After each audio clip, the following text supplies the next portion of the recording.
all. So, for those of you that are here right now, I just want to make sure that everything is sounding good and that my levels are all right. Because I remember last time there's a little bit of problems with the whole microphone thing and everything. So, if anybody is in the chat room right now, it would be great to see if everything's working the way it should be. So, give me a little holler. Staticky again. Okay.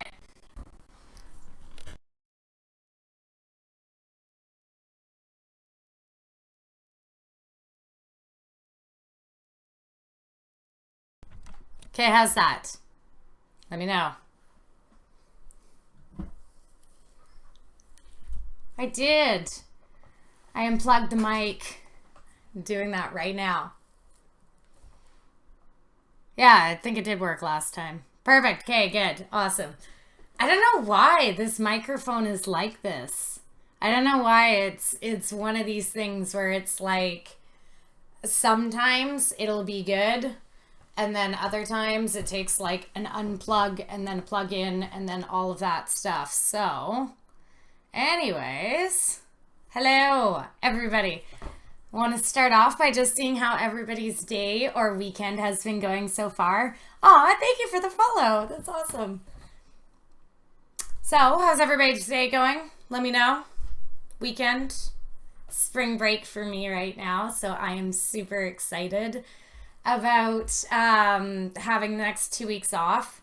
So I'm hoping to get lots of cosplay done, lots of good stuff done. Rocking my classic plaid right now. So anyways, yes. So today we're doing another episode of the cosplay crafting show, whatever it is that I will at one point decide to call it, but you know. So it's going to be all about our sequence on Worbla armor and how to do your own armor creations and your own stuff. If you guys have missed my first broadcast, it should be in my saved broadcast section as well as on YouTube, so you can check that out. That very first broadcast was just a whole explanation about what Worbla is, what a thermoplastic is, how to get yourself, started and the materials that you're going to need starting for cosplay design. So, and for Worbla armor creation. So that you can make things like this. Nice little leg guard right there. So that you can make things like this, helmets. And so you can even start making things like, this is so top heavy, this. So my Soraka staff that I have kicking around right here. So this is what this whole series is going to be about, is all about how you work with Worbla and start making amazing creations. Because at the end of the day, if I can do it, you can do it too. So let's get started. The first episode, like I said, was all about your materials and everything. So yes, the real RVs, it is time to learn. It is time to get started with our next project. So yay, I am so excited to be up and running again. So the first time that we did this, it was all just about what Worbla is and how to get into it and how to enjoy,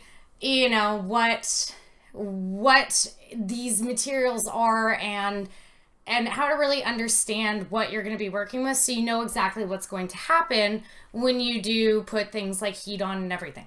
Today is going to be all about pattern drafting. So pattern drafting is any first step when you start doing cosplay and you start doing armor creations. You're going to have to learn how to make your own patterns. So like I have shown you before, a pattern is, this is my little pattern thing I have. Hello, Peter Puma, hello. What's up? I hope you guys are having a good weekend so far. So like I showed you before, pattern drafting is when you create what will soon be your basis for all of your armor creations. So I have a whole bunch of patterns that you can see right here. It's one side of a bracer. I have a ton of different patterns. It's another bracer pattern that I have. Little diamond pattern for something. So what this means is that your pattern creations are going to be everything that you're going to base all of your future armor off of. So you finished Iron Fist. That's awesome. That's great. So to start out, there are a couple places that you can get patterns for armor online. So if you guys have heard of a cosplayer named, hello, if you've heard of a cosplayer named Kamui Cosplay, she is the mother of Worbla, and she does amazing Worbla creations. She's sort of the person who kind of invented this in the cosplay world and who brought it into the big time and everything. So she is wonderful and is amazing and has made so many incredible creations.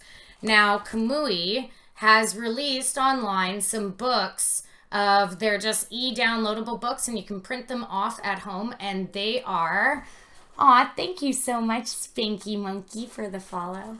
They are printable things that you can just print off and get yourself just some base patterns. They have them available for men and for women. So I'll show you a couple of them. I've gotten her ebook before because I wanted to check it out, and I printed off some of her patterns in the past. So you can see this is one of her printable patterns. It is a breastplate pattern, one side of a breastplate pattern. She's got a couple others. I'm not too sure if I have all of them right now, but they're really, really handy for getting a start, and she has them available for men and for women. Now, personally, I like to make my own patterns because while it's a good base to have something to start off on, your own patterns are what's going to make your armor fit exactly the way that you want it to fit. So for this episode today, I'm going to show you exactly what materials I'm going to be using, and I'm going to go over how to make a bracer pattern, how to make a breastplate pattern for your under breastplate, how the bracer and the leg pattern are very similar, how to do a helmet pattern, and I'm going to explain how I do shoulder patterns because that stuff is a little bit more complicated than just being able to create it on yourself, because obviously shoulders are far bigger and far more three-dimensional, so there is a greater way of being able to do those, and it takes a little bit of just hand-eye drawing and everything. So first off, I'm going to just show the materials that we are using today. Now, mind you, you can get all of these materials at a dollar store or a grocery store or something like that. Like I went to the dollar store today and just picked up a bunch of different materials because I was out of some stuff, and it literally cost me like nothing. So it's really, really great and really, really handy to know where your local dollar store is. So the materials that we are going to be using today are scissors. You need a good pair of scissors, obviously. Some masking tape, some plastic wrap, X-Acto knives, markers and pens are super key. Duct tape, you can use that as well. Craft foam, cardstock paper, and a friend is really, really helpful and handy to have when you are trying to do this yourself and when you're around. So these are all the materials. Like I said, you can get them at any store, local hardware store. You can get them at any store that just carries any of random craft supplies. You can go to Michael's, you can go to a dollar store, you can go, even some stuff you can get at a grocery store. So it's super duper helpful to know where your local stuff is. So those are the materials, super simple. We're not going to be going hardcore into any sort of building today. That'll be next week where we're going to start making a full armor, and I'm going to make this with you guys, and we're going to follow along, and you guys can follow along making a full armor with me. But the first thing I need to do is I need to base my patterns out so that I know what to start with an armor stuff. So first off, I just want to ask, is there any questions that you guys may have in regards to pattern drafting and the materials and all of that. I mean, I think that they're pretty self-explanatory. So let's see if you guys have any questions. I'll give you a minute. In the meantime, just want to say, you know, thank you guys for everything, and thank you for coming and seeing my stuff, and, you know, I really, really appreciate it. It's a lot of fun, so I have a lot of fun sharing this stuff with you guys. So let's see if there are any questions. Just let me know. I'll wait a minute. Also, would be cool just to know, you know, what you guys have gotten up to this weekend and all of that stuff. So, all right. For some reason, I don't know if my chat's working. Anyway, so I will go on. So the first thing and the big ingredient that I wrote on my materials list, a major source of inspiration. Yeah, so when you start your pattern drafting at first, you're going to have some sort of inspiration that you're going to be into beforehand. So you're going to have your base image that you are going to be wanting to create. So for, say, you know, my paladin or whatever, I took the inspiration from World of Warcraft and from the Gladiator Tier 13 PvP armor. And then there was another artist representation of it on DeviantArt, and I thought that that was really cool, and I like the way that they did everything with just making it in a little bit more of a female version of it, and I really appreciate that. And so that's where I got my inspiration from that. I mean, battle armor, you know, Sailor Moon in the background, you can see Sailor Jupiter. That was obviously inspired by the Battle Scouts and then redesigned by Gladzy Key. No, it's actually not really heavy at all. The Worbla is very, very thin. If you watch my first episode, you'll see that the entire center layer is craft foam. And so because it is craft foam, that means that you are giving yourself lightness as well as a thicker Worbla without spending the money on using too much Worbla. So, oh, I'm glad that you're just eating pizza and hanging out. That's awesome.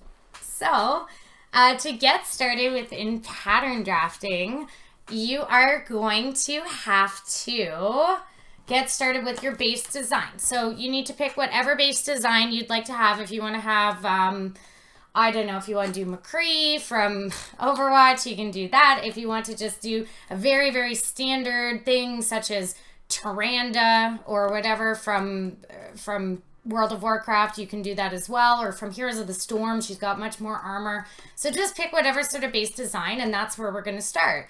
But all patterns start as a very blank base. All details and everything get added on top of it. So, hi RP Jesus. Hello. I'm so glad to see you in my stream.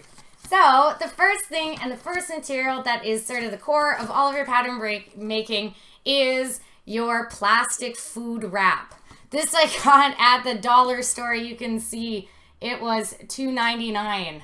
I don't know if you can see that. So super cheap and super discount, which is always great for cosplay. You don't want to be going and breaking the bank every time, especially just on some like really materials that are sort of going to get thrown away. So, do you need right hand scissors even though you're a lefty? Absolutely not, Iron Bush. Good question, and thank you for asking. No, you can use any kind of scissors that you want. Right-handed, left-handed, it doesn't matter. I have 2 scissors right here. They're super discount scissors. These are old Mastercraft ones that I got in a pack of like 50 scissors, and they get worn out really quick. So just make sure that you're not breaking the bank on things. I know a lot of people who use those super fancy silver fabric scissors that you can get at fabric stores that are really expensive. And if you are going to be making armor stuff, please leave those scissors to just your fabric stuff, because they will get dull and they will get worn out, and you want to make sure that you're keeping your fabric scissors nice and good. So what plastic wrap, we call it saran wrap in Canada, or cling wrap. I'm not too sure what everybody else calls it, but it is just basic food wrap that you use to cover up your casseroles or anything like that. This is going to be a huge part of making your pattern creations. Aw, thank you for thinking I look beautiful today. It was a lazy Sunday. I went to A&W for lunch. And I got some booster juice to make myself feel a little healthier. But I went and just ate A&W and did nothing. I've been watching Glee reruns for some reason. I don't know why. I got kind of into Glee. Anyway, so to start off your base patterns and everything, this is going to be your key that you're going to need. So I'm going to make these patterns here for you. So like I said, you want to get yourself an original design. So I'm going to show you guys first design.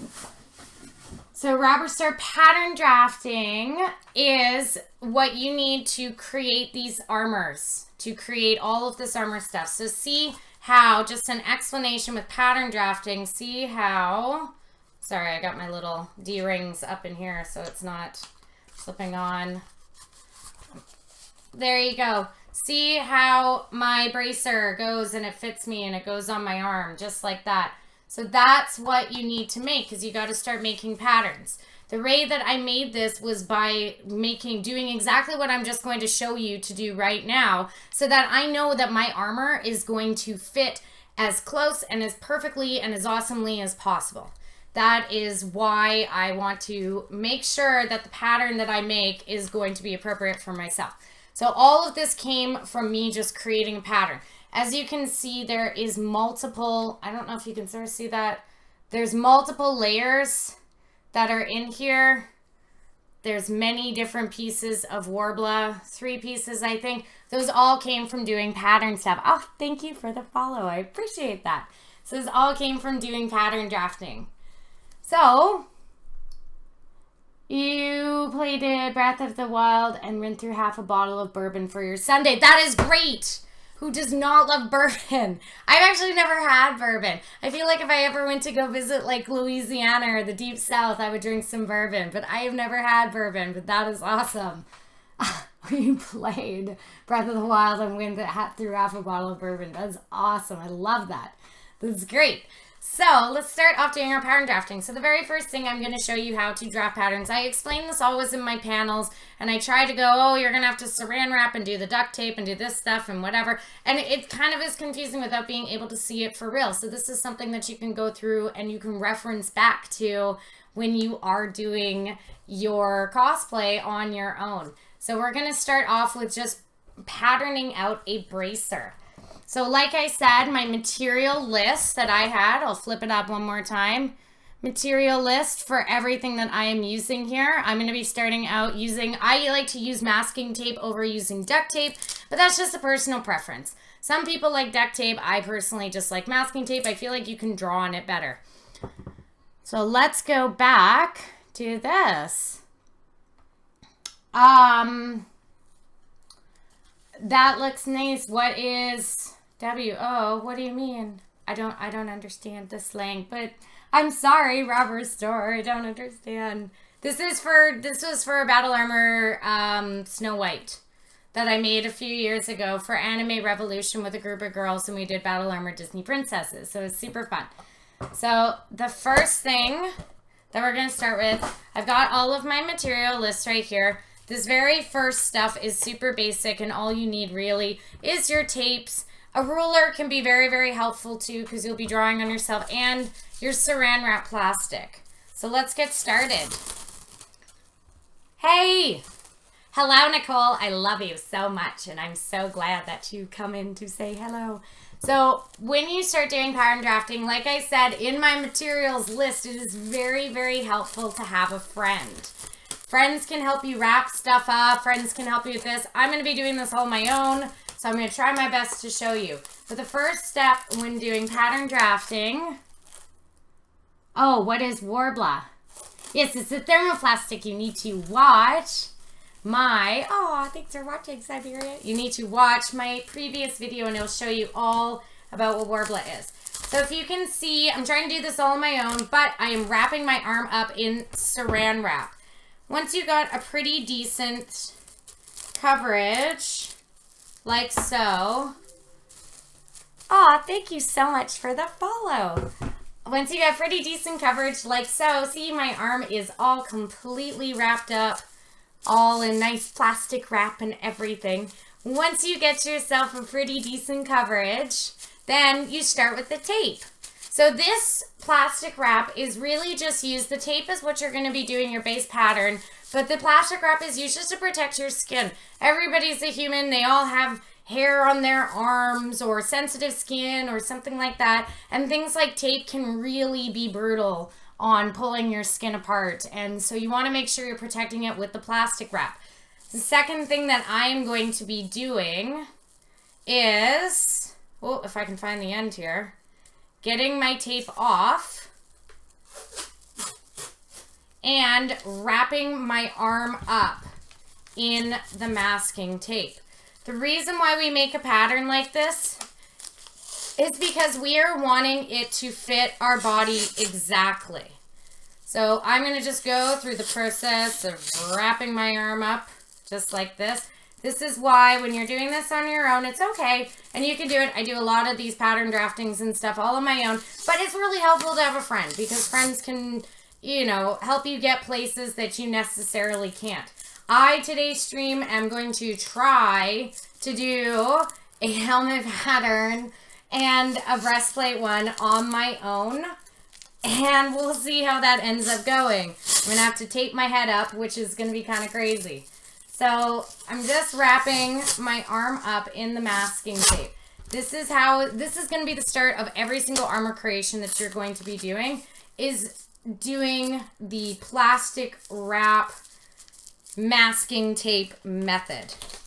You want to make sure that you're being pretty careful. You're not going to wrap the tape too tight.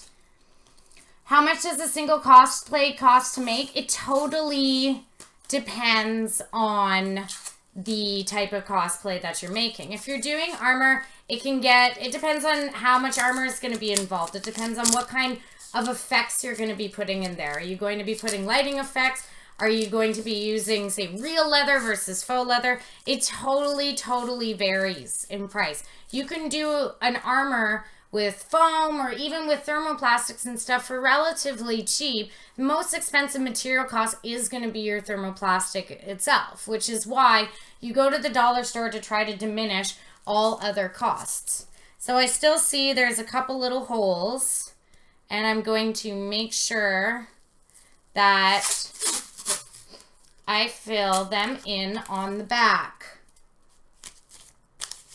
So, getting those all filled in right here. Getting all that stuff taken care of. And sometimes I like to go over it a few times with masking tape just to make sure that I'm getting every single area covered so that it's, you know, just better. It's going to end up holding up better once it's off. So there you go. You can see I have put all the masking tape and everything around my arm. This is fit entirely to my arm. Can't you see there is shapes in here of my arm? This is the size and width that my arm is, which is why making your own patterns can sometimes be better for more accurate fitting armor. So this thing's got a little point at the top and everything, and it doesn't quite connect in the back. So the next step is going to be, and this can be a tricky part when you are drawing on yourself, to make sure that you're getting a decently accurate design. So when would duct tape have had more flex? Duct tape, a lot of people will use duct tape as well. I have the duct tape here. The thing I don't like about duct tape is, I don't know what it is. I've always used masking tape. I found it easier to draw on. I found it easier to sort of stay together and not peel apart when I take it off. I don't know. I've just always used masking tape and masking tape, and masking tape has always proved to be better for me than anything else. So I've got this on now. Sometimes a problem that can arise is drawing on yourself, which is where I like to have my ruler come in. I try as hard to make my patterns as accurate as possible. Oh, thank you very much for the donation. I appreciate that so much. I wish I could read. I gotta go my Streamlabs things. And I gotta go see what it was said. Let's see. Can I go see it? Where are my donations? I do not know how to make it so that it says it out loud. So I don't know. I don't know how to do that. Where is let's see. Oh, please keep doing what you do. Thanks for teaching us. Jessica says hi too. Hello, Josh and Jessica. I love these guys. They're amazing people and they're just like so talented and so wonderful. So yes, thank you. Oh, I love you guys. Okay. I wanted to hear it. Of course I wanted to hear it, Josh. Stop it. Of course. So, patterning. So, like I said, it can be very hard to draw on yourself sometimes, and it can be hard to get things equal. So, this is where the ruler, I like to have it come into play. I sort of go based, sorry, not giving you guys stream the finger, not trying to be inappropriate right here, but I like to go based on my middle finger because I feel like it is sort of the center of my hand. So, once I should have taken the cap off first, have that there, I like to just sort of draw a little bit of rough lines in here to be vaguely aware of where the center of my arm lies. So it's about there. You can see my middle finger leads up and the center of my arm is just about right there. I like to make sure that, you know, I'm getting as proportionate as possible, but it will be totally altered and edited later. So the biggest thing when you are doing your patterns is to remember to put in curves at points of flex. So with your wrist, for example, if you do just a completely straight line across it, you're not going to get as much flex. And when you bend your arm up, you're going to get pressure points that's going to rub on your wrist. So right around where my arm is, you can see already I'm pushing the tape up with my arm. I like to draw sort of where my wrist would be and do a little bit of a cuff on the end where I know would be my bend point. You can see where I'm bending in and I'm trying to do a line about right there. Then on the back, I like to have my pattern open on the back. So on the back, I like to do a center line just around the back where I think that the center of it would be. I will end up cutting off these two edges here, but first I just want to sort of mark where, well, that was a bad center. This right here is more close to the center of where it would be. So on the top here, you've got your bracer that's all laid out. You've got your little, you know, masking tape thing. Let's start drawing some pointed lines on the top. So I like to make a mark of where the top that I want it to go is. And then say I want to do a couple pointed lines, I'll just sort of do a rough design at first of kind of my intentions. Now this will obviously be all altered and everything after. But that's sort of intentional where I say, you know, I think I want my bracer just to come up to there and give me a nice sort of blueprint to kind of go on. So that's all you need to draw on this sort of for right now. You're literally just using this to know exactly your width and everything without doing measurements and using a dressing tape or whatever. Like, you know, those tapes that go around you and blah, blah, blah, that you would use for fabric design. You could use one of those and measure it out and do a whole bunch of measurements, but I prefer just to have an actual sort of cast. Now, another nice trick with doing things like masking tape stuff, if you can see right here on the side, let's see if she can get into frame. Whoop, that's my dress form. So dress forms are they can be used for patterning designs. You can try to make breastplates on them, but they aren't going to be as accurate as they will on your own form. They're really good for seeing your armor and trying to plan it out. However, the thing about the dress form is that sometimes, I mean, I got mine for $10 off of Craigslist from a little old lady who was very, very sweet and very, very lovely. Now, a lot of times this one is from like the 1960s and it's super old, and a lot of times you won't get that. You'll get the ones that are at Fabricland or whatever that are like $10 bazillion. Well, not actually, but they're like $200-300, and that's a lot. So you can actually, by using this saran wrap duct tape method, you can do your entire body and then cut it off, have your hollow shell, and stuff it full of garbage bags or shopping bags and make your own dress form that is you. A lot of people do that when they're trying to work with silicone stuff, or they're trying to plan out certain cosplays if they have a little bit of a different body shape that is not necessarily as traditional as the ones of the 1960s show. Everybody's kind of different. Everybody has different body shapes. So this can be a really, really helpful tool to have it so that if you are at a little bit of a different body type, it can be super great for you. So, sorry, my camera got all messed up right here. Just going to try and get a little more space. There you go. Aw, thanks, Michael, for the follow. I think that's Michael. But thank you for following. That's awesome. So, yes, you can totally make your own dress forms, which is great. Aw, thanks, Charlotte. Siberia's little baby girl, Charlotte, is just literally the sweetest.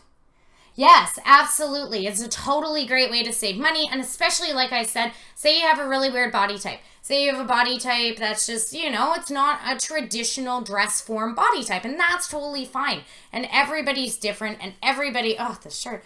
Everybody has different things about them that, you know, are not necessarily per the form that Fabricland may package in their dress forms, or Singer or whatever. So, you know what, make your own dress form, because then you can do all your patterning and drafting and you'll already have something there. So I'm going to now continue on with this, and I'm just going to go on the back. Aw, thanks for the follow. I'm just going to go on the back, and I'm going to start to cut off. Be very careful. I will tell you this right now. I have cut myself. I have cut myself lots and lots of time. Aw, thanks, Jackie, for the follow. I have. So when you are sliding blades onto your wrists, be seriously very, very careful. So you just want to slide it up and under with the tiny little space that you've given. Go nice and slow. Just like this, nice and slow. Ooh, don't cut yourself. Try to follow your center back line that you did. And, I did not cut some of this stuff here. There you go. I know it doesn't look like much right now, but this is your wrist pattern that you've gotten. Now, you can take all of this saran wrap, well, most of it, because you know you did multiple layers, so you can take most of it out and just get rid of it. So now you have your basic wrist pattern that you have right here. So I'm going to just cut along this wrist line that I did, and sort of along the top line of where I wanted my bracer to end up. So as you can see, you just wrap it on just like this, and there you go. You've got your bracer pattern. But this is pretty ugly looking. It's not exactly the pattern that we necessarily want to continue on with, right? I mean, it's a little all over the place. It's a little wonky. It will fit you exactly perfectly, and that's what you want. But it is not the easiest, and you don't just want to make an armor thing like this. So the next step that you're going to be doing, thank you, CK Cosplay, for the follow. The next step that you want to be doing in this process here is you want to now trace it onto some drafting paper. Some people will go straight from here and they'll just go to the craft foam part, and that'll be that. So yeah, that's a lazy man's wrist pattern. That is. This is just, you know, you're like, look, I've got a bracer, it's done, I'm done, right? Game over, man. That's kind of lazy. I don't like that. I'm going to add some design and some elements into it, right? So yes, you should, as I said before, it is having somebody give you a hand, having a friend or family member or somebody be able to help you out with this is totally in the material list. Hello, TS Harp. It's nice to see you. So that is totally in the material list that I put earlier. I'll flash it one more time for some new joiners. These are all the materials that I'm using today. scissors, masking tape, plastic wrap, X-Acto knives, markers, pens, duct tapes, craft foam, cardstock, and a friend. Super duper important. Oh, thank you so much, Michael, aka I heard that donation. You're amazing, Michael. You know it. I want to know what this weekend went, by the way. We need to talk. We need to play some Overwatch at some point later, Michael. Come on. Anyway, the next thing that you're going to do, and this is how I like to do all of my patterns, is I go through a process. I don't necessarily want to just use this as a gross, just sort of base pattern. I think it's ugly, but I do want something to fit my wrist perfectly. So, oh, it's so hard to find a host allowing to allow song requests. I'll allow song requests in the future. I'll do song stuff for sure. For right now, I'm really new to streaming, so I really want to make sure that I am getting my information across, and there's a lot of sort of speaking going on. So, I'm going to be doing my cardstock right now. So why, this camera is just falling right down.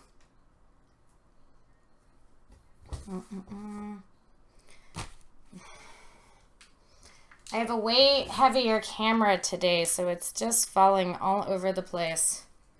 So, I'm doing my cardstock now. Now the next thing, hold on. We're breaking out some more duct tape on this bad boy. That's right, I got a classy setup over here. Yeah, song requests. Yeah, but song requests are super fun, too. Like, I mean, I love songs. I love music. Like I said, I've been watching just, like, ridiculous amounts of Glee lately, which is kind of stupid, but I love it. It's just, I don't know, it makes me want to go on Broadway. But, oh, thanks so much for the follow. But, as I try to do this and alter this camera is just a lot heavier than my last one. I'm going to try to pull this back up. Oh, thank you so much for the follow, guys. Okay. Sort of have the craft station up there. All right.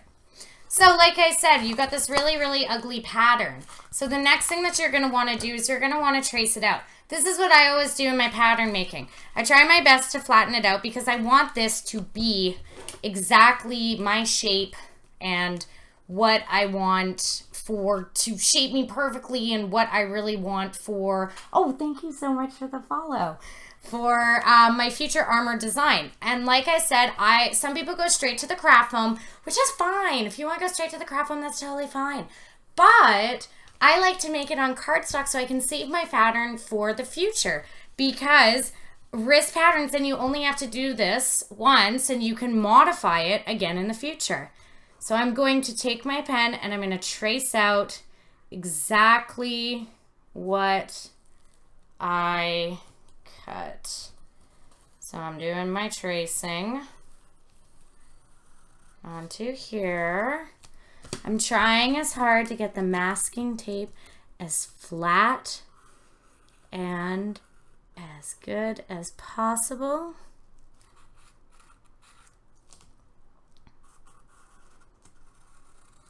So I know this is the exact length, the size, the width of my wrist. And I'm tracing just like that. And now I have on here the exact width and trace it. Oh, you're gonna go now. Okay, bye. Are you working tonight? Probably. Anyway, yes, this is how you can make a fabric pattern as well. You can make a fabric pattern a similar way, but fabric patterns I'll do another episode on that in the future. Fabric patterns can sometimes be a little more complicated and a little crazier when you are trying to do things like pleating, when you're trying to work with materials. See, the thing about Worbla, which is why you can make it completely exact to your body, is because, like I showed you in the last stream, Worbla can stretch. Worbla can bend. It can take complex 3D curves, which is a big thing for making armor stuff, right? your Worbla is going to bend and flex and whatever when heated with you. So that means that you can make things that are very, very form-fitting and making sure that you're getting your exact shape. So like I showed you before, this is my pattern that I have just traced out right here. I've done it right on here. I will show you. And it's a little all over the place, right? Absolutely, it's a little all over the place. But that's because you have just done your tape method. This is to judge exactly the width, the thickness of your arm, to do stuff that is specifically going to be tailored to you. So the first step that I'm going to do is I am going to trace. Oh, I wish I move over. Oh, I need to find a better setup. So now I'm going to, oh, thank you so much for the follow, Allie Viper. So now I'm going to start drawing exactly what I want my bracer to look like. So I'm going to give it a little bit of a curve at the bottom. Now here's my two edges of my bracer. This is in a complete circumference of my wrist. I'm going to take these in. I think I'm going to do a measurement of about, I'm going to take them in of about 1 centimeter around. So I'm going to go to each end and just measure about 1 centimeter right there. You guys do centimeters, right? In the States, right? It's not like a metric thing here. I don't think so. Aw, thank you, Endemic. You're so sweet. So I'm going in, I'm doing about 1 centimeter right on this side as well. And 1 centimeter on this side as well. This is where I'll just take my ruler and I'll line it up, and we're gonna get ourselves a nice, straighter, crisper line. Do the same right here. Nice, straighter, crisper lines, so that we are taking this in. Actually, I'm gonna take this one in just a wee bit more on this side. There. So you can see now our pattern is starting to get a little bit more refined. It's starting to get a little bit better looking, right? They're weird down there. Yeah. Aw. Good place to Overwatch. Want to say hi, hello. Thank you, T-Sharp, for coming and joining. Yeah, I know they do inches and stuff in the States. We do centimeters. Okay, so I'm going to say oh, thank you for the follow. How do I do this? A ½ inch or something, a 3/4 of an inch. Does that make sense? So you can see my bracer pattern is starting to get a little bit more defined. Now I'm going to just do this. You always want to keep maintaining your curves. I'm going to do this, just reinforce this line that I cut at on the top. And then I'm still going to take some measurements I'm doing here. So maybe I want, like I said with this, I want my bracer to be pointed at the top. So I'm going to measure now from my bottom of my new lines that I did, which are right here. So my new lines are just right here on the corners, and I'm going to measure from my new lines to where my center is. So the entire length of this is about 12. Aw, thank you so much for the follow. And these are about 12.5 centimeters. So we'll say it's about 6 and a little bit centimeters is right where my center point would be of this. So once I've done my center point, I'm going to draw as straight a line as I possibly can up with my ruler to the center. And this is where I have determined it's the center of my bracer. So now things are starting to look a little more even. They're starting to look a little more geometrical, hey? So this is where all of your patterning comes into play. Now, so you remember, we made this pattern ourselves, just from masking tape and some saran wrap. We made this pattern. We know it's going to fit. You just put your glasses on. Aw, that's mean. No, it's just the lights in here is super blown out. So I have a little bit of a white shadow on there. Okay, bye. anyway,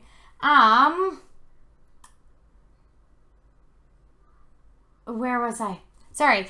Anyways, so I have my pattern that's now all drawn out, which is all great.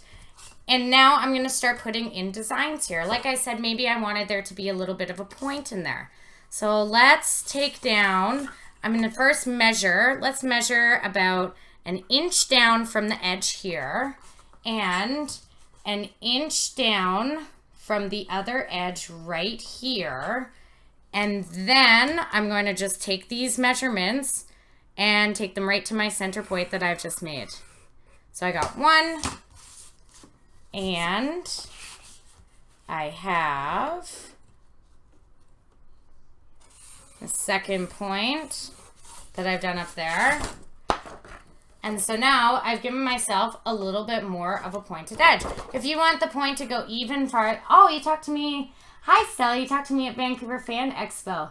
Yeah, absolutely. Like I said, when I went and did my panel at Vancouver Fan Expo, I was like, ugh, this sucks. Like, I want to have a little bit more time so that I can actually do some more explanations. Oh, hello. Hello, Dax. Thank you so much for following me on Facebook. I appreciate that so much, and I'm glad that you're new and joining in to learning how to do cosplay. So maybe I want the point to go down. See, I've looked at this, I'm like, man, maybe I want it to be a little bit more pointed. So I'm going to go down, take it down to another, maybe about 1.5 inches. So I'm going to do another 1/2 inch on the edge. And one more 1/2 inch, just to make sure that everything is nice and even. And I'm still going to draw my bracer to the center point, just like so.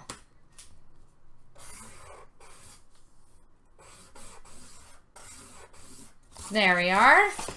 And now I think that that's looking a little bit more like a bracer. I think it's looking a little bit nicer, a little bit better. So this is just a nice little base pattern that I've made.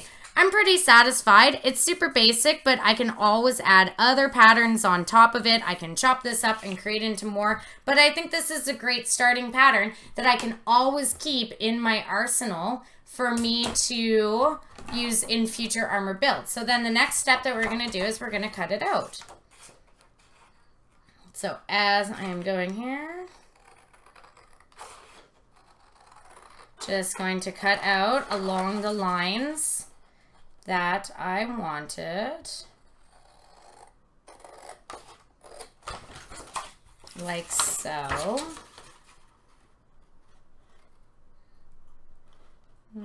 Yes. Sometimes I forget exactly which lines I'm using, so it can be very helpful to do this in a different color once you do new lines. Just like that. And making sure we're doing a little bit of those in here. Perfect! So look, we've got ourselves a nice base pattern. And if you put it around your wrist, it's paper, so it doesn't bend as well. But if you put it... Filthy Casual retweeted me. Really? When? When I was wearing my Filthy Casual shirt? That's awesome. So, as you can see, I've got my base bracer pattern. It's paper, so it's not bending in the way that I would want it to bend. But you can see it's just a total base pattern. This is like what Kamui would have in her books, is these patterns exactly of just bases. So you can see I've left it open in the back, and I've got a little bit of a point on it. You can make it just flat, but I wanted to have a bit of an edge on there. But yeah, that's just my base bracer pattern. And I know it's exactly going to fit me exactly the way that it should. It's the perfect size, it's the perfect width, everything. It's gonna just work out perfectly well. So the next thing that I would do, aw, that's so nice that they retweeted me. That's awesome. I love those boys, and Darshell is just an amazing girl. I love her. She's wonderful. So that's super awesome. I love that. I need to use Twitter more. I'm so bad at doing Twitter. I just don't get it. So I need to get a little bit better. So yeah. So there you go. I've got my base pattern. That's perfect. The next step that you would want to do in your armor creation this is my next base. That's my base bracer pattern. There's a whole bunch of different elements that you can add in there, but the next step that you'd want to do is just to grab your craft foam, because you always want to save this as your master patterns. It is super important to save master patterns. And the next thing that you will do is start making your armor. Trace it onto your craft foam, just like so. And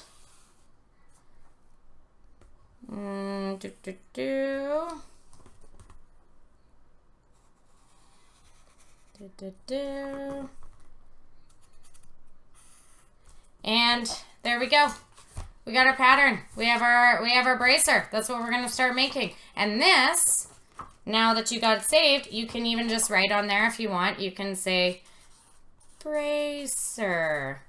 And if you're concerned about your left or your right, just see how like every bone is kind of weird. Look at this, like a little nubbin or something, right? You can just take this and the side that you did it on, right? You just flip it over on top of itself for the other side. I'll show you that in a little more detail when I go into some other different, more complex patterns. So, got it, bracer. There you go. And you'll just take it and put it right in your pattern thing for later. And now you have your Worbla pattern, well, your craft foam pattern that you would be covering in Worbla all cut out. If you are wanting to do multiple layers on something, all you would do is take your pattern that you already did and you would retrace it onto a piece of foam or onto another piece of cardstock if you're wanting to do multiple layers of a bracer. So you trace your exact base pattern and say you want to have a layer that does another point sort of in the center here. Well, you take this off and then you determine where your center is. So take from your point. Oh, wish I could measure straight. So take from your point and go straight down. That is so not straight. Sometimes you fuck up and you do this, but that's okay. It's fine. It's fine. You'll be okay. So you take this and you go straight down, just like that. And you can determine, say you want, I don't know, let's say that we want our points to go up to like right here or something, right? Remember, this is the second piece of craft foam that you're using. Say we want it to come down to about 2 inches down. So go to each side, go to 2 inches down. You've just retraced your pattern, that's all. And then we're going to do another point there. I'm just doing that so quick and doing that way under. Thank you so much for the follow. And we're doing another point right there. And now you've got your layered. So you would cut out both of them, right? You cut out the full version, this. This would be on a second piece of craft foam, and then you would lay that on top. And now you have a multi-layered bracer. All you're doing is just using the same base pattern that you created by doing your masking tape and your saran wrap. This pattern you save and it'll go a long way. You want to add spikes onto something. So you want to add spikes on the top. Just retrace the top like this onto a piece of craft foam. Again, and say you want to add some nice little spike designs on the top there. Some flames. You can just draw like this, whatever. Just doing this. You know exactly where these are going to be on the top of your pattern. And then whenever you cut your craft foam out, just mark exactly where they're going to be. You know exactly the dimensions because you created your base. That's how important base stuff is. Is what a Pope hat? What, this? Oh no, it does kind of look like a Pope hat. It's a bracer. It does kind of look like a Pope hat. Put this here. There you go. Oh, you can't really see that. There you go. We got the Pope. It's fine. It's just a bracer pattern. Okay. So, I'm going to stop for a moment. Does anybody have any questions right now? Anything at all that you have questions about just the first step of patterning? I will give it a minute. Also, yes, just been taking it easy this past weekend. Like I said, spring break, so I'm super excited for that. I can't wait to be able to just start gaming and doing lots of cosplaying and doing everything. That'll be super fun. So, yeah. You could make the similar pattern to make a Poe pad. Everybody's all up on this Poe pad. It's true. We can make a Worbla Poe pad if we want, but I feel like are you allowed to do that? So, hey Namya, how are you doing? It's good to see you. Okay, so chat, I would like you guys to tell me, what do you want to see next? Do you want to see a helmet pattern next, or do you want to see a breastplate pattern next? Because both of these are going to require some intensive wrapping and covering and all sorts of stuff. So let me know what you guys would like to see next. Is craft foam cheaper than is white craft foam cheaper than other foam colors? No, it's not. I just prefer white craft foam because I can see exactly what I'm doing. If you want to use red, if you want to use blue, anything, they're all the same price. I get big rolls of it down at Michael's. I just bought these small little sheets, so the layering stuff, would you wrap each section individually or press in the indent with one piece? I would do each section individually. I would make separate different sections for each. As you can see, like with this bracer here, you can see in the inside a little bit better. It's my horrible, ugly inside of it. Look at, there's 1, 2, 3, 4 pieces of Worbla craft foam that's in there. You can see all of the different layers that are in there, and those are all different pieces that I used just of making different patterns that went on top. So you can see like this one right here, that pattern. So this, I took this instead, my base pattern that I did, and I drew my center line. Instead, I did 2 lines in 1 and 1, just like that. That's how I created these V-shaped patterns in there. And then I cut it out and layered it on top. So, yeah, the white comes in really big sheets. Absolutely. So I buy the white stuff for sure. So you always want to learn how to make helmets? Okay, I'm doing really good. You want to see the helm pattern? Okay. So this one's going to be pretty intense. So I'm going to do my best to do this on my own. Usually I have help, but I'm just going to see if I have. Now, I should have gotten my wig cap, but I don't have it. So I'm going to show you this and try to do this all on my own. So I'm just going to try to get my hair as sort of out of the way as possible. Oh, how I make the Worbla look so smooth. So that is done with, this bobby pin is not working. So that is done with a huge priming process, a priming and gesso and painting process. And sometimes people will use wood filler and everything. That is a future episode that we're going to go all over priming your armor, how to make it smooth, all of that stuff.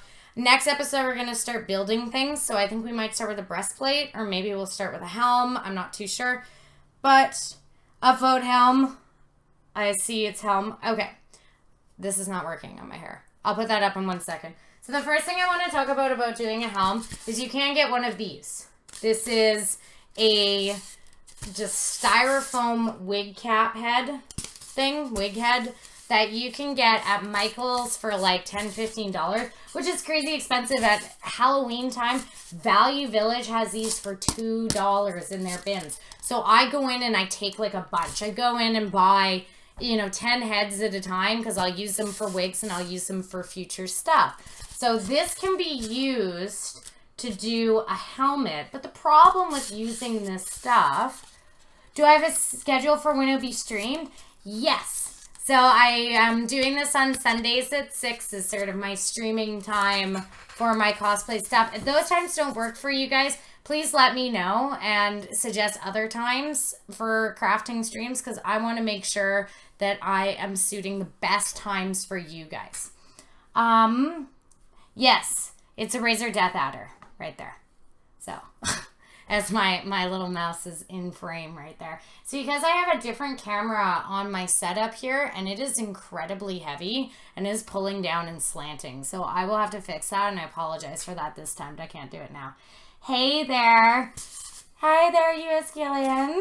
So I am going to show you the helm thing. Like I said, you can get these things at any craft store. Now at the craft stores, they are a little bit more expensive than they will be at Halloween time at Valley Village. Get them at Halloween time, Valley Village. Perfect for wig caps and everything. Now you could use this to make a helmet. So when I first started making my Vaporeon helmet, I'll show you. When I first made my Vaporeon helm, I first did my very first pattern on my wig head. The problem was that this head is smaller than my own.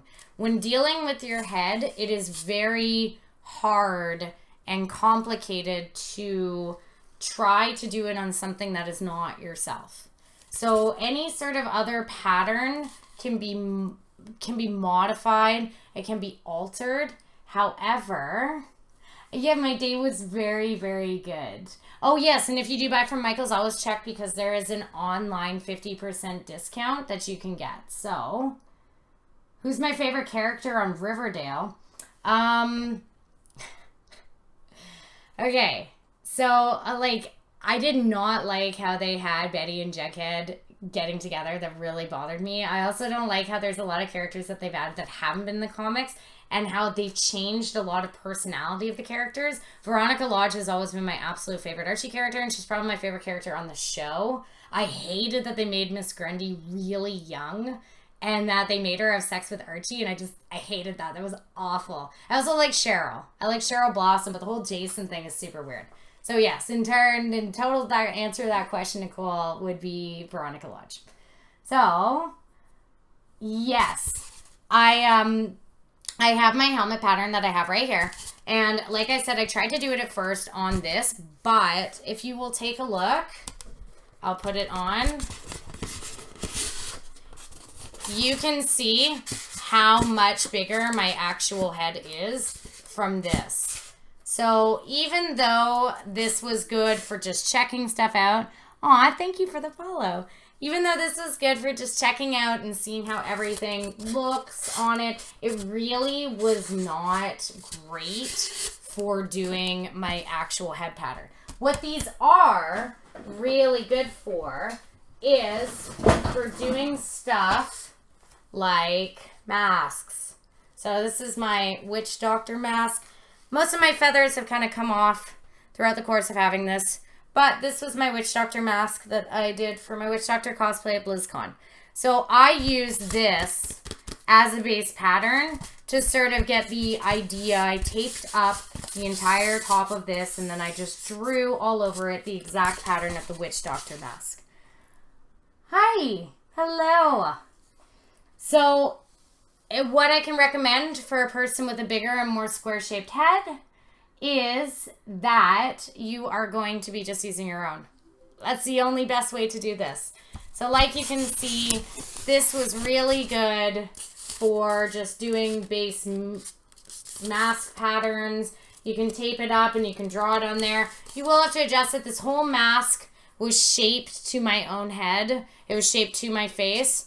But it just was easier to kind of draw it on the foam head, which is great. But as far as doing actual helmets, you're going to have to do it on yourself. So I will show you how to do it, and I'm going to do my absolute darndest to do this on my own. I don't have any help right now, so we're going to be experimenting, chat, with me trying to do this. All right. Oh, spoiler alert. I'm so I didn't mean to ruin Riverdale for anybody. I'm so sorry. Ugh. Okay.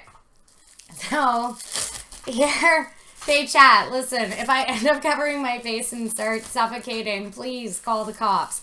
You just let me, please call the police and make sure I get an ambulance.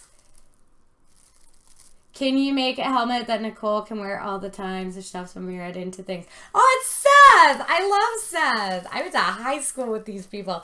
Okay, so as you can see, I'm using the saran wrap to wrap up my own head.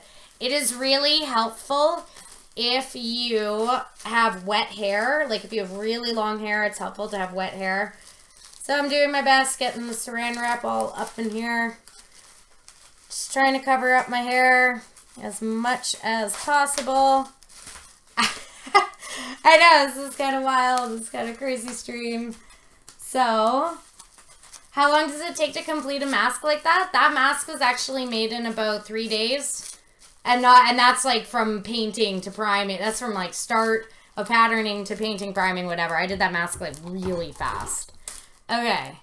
So, like you can see, I am masking up my entire head. I should not be wearing earrings for this either. That's not smart. Think you missed something?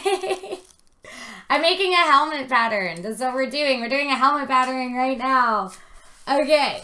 So I have masked up my whole head, as you can see. And then will come the crazy part. I'm using my webcam right now, but I should be using a mirror. So let's try. I just like to lay it. I don't like to do as much wrapping around it. I'm glad that you're learning stuff. It is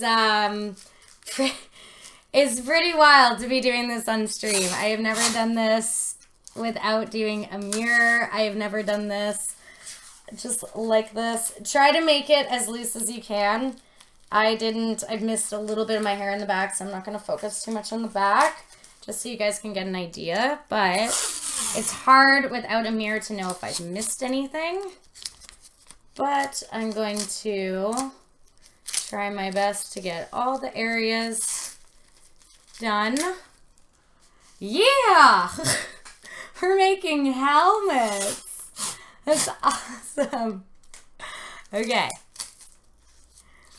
It's kind of wild. It's taping things up. We're just going a little nuts. That's okay. We're learning. We're doing stuff all together. And there we go.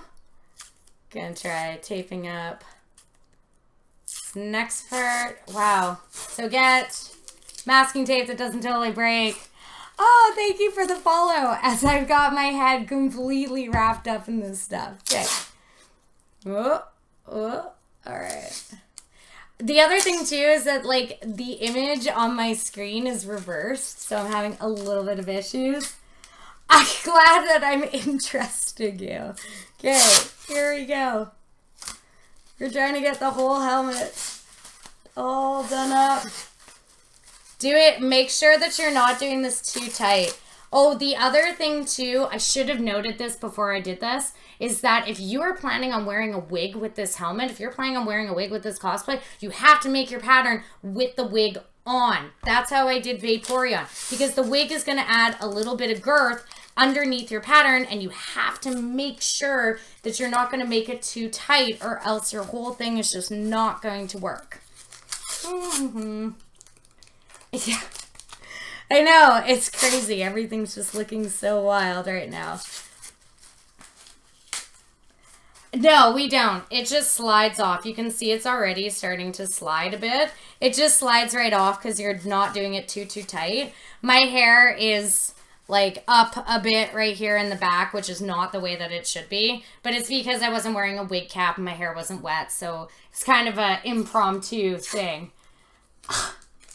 Yeah, we just cut it right off. Make sure not to cut your brains, guys.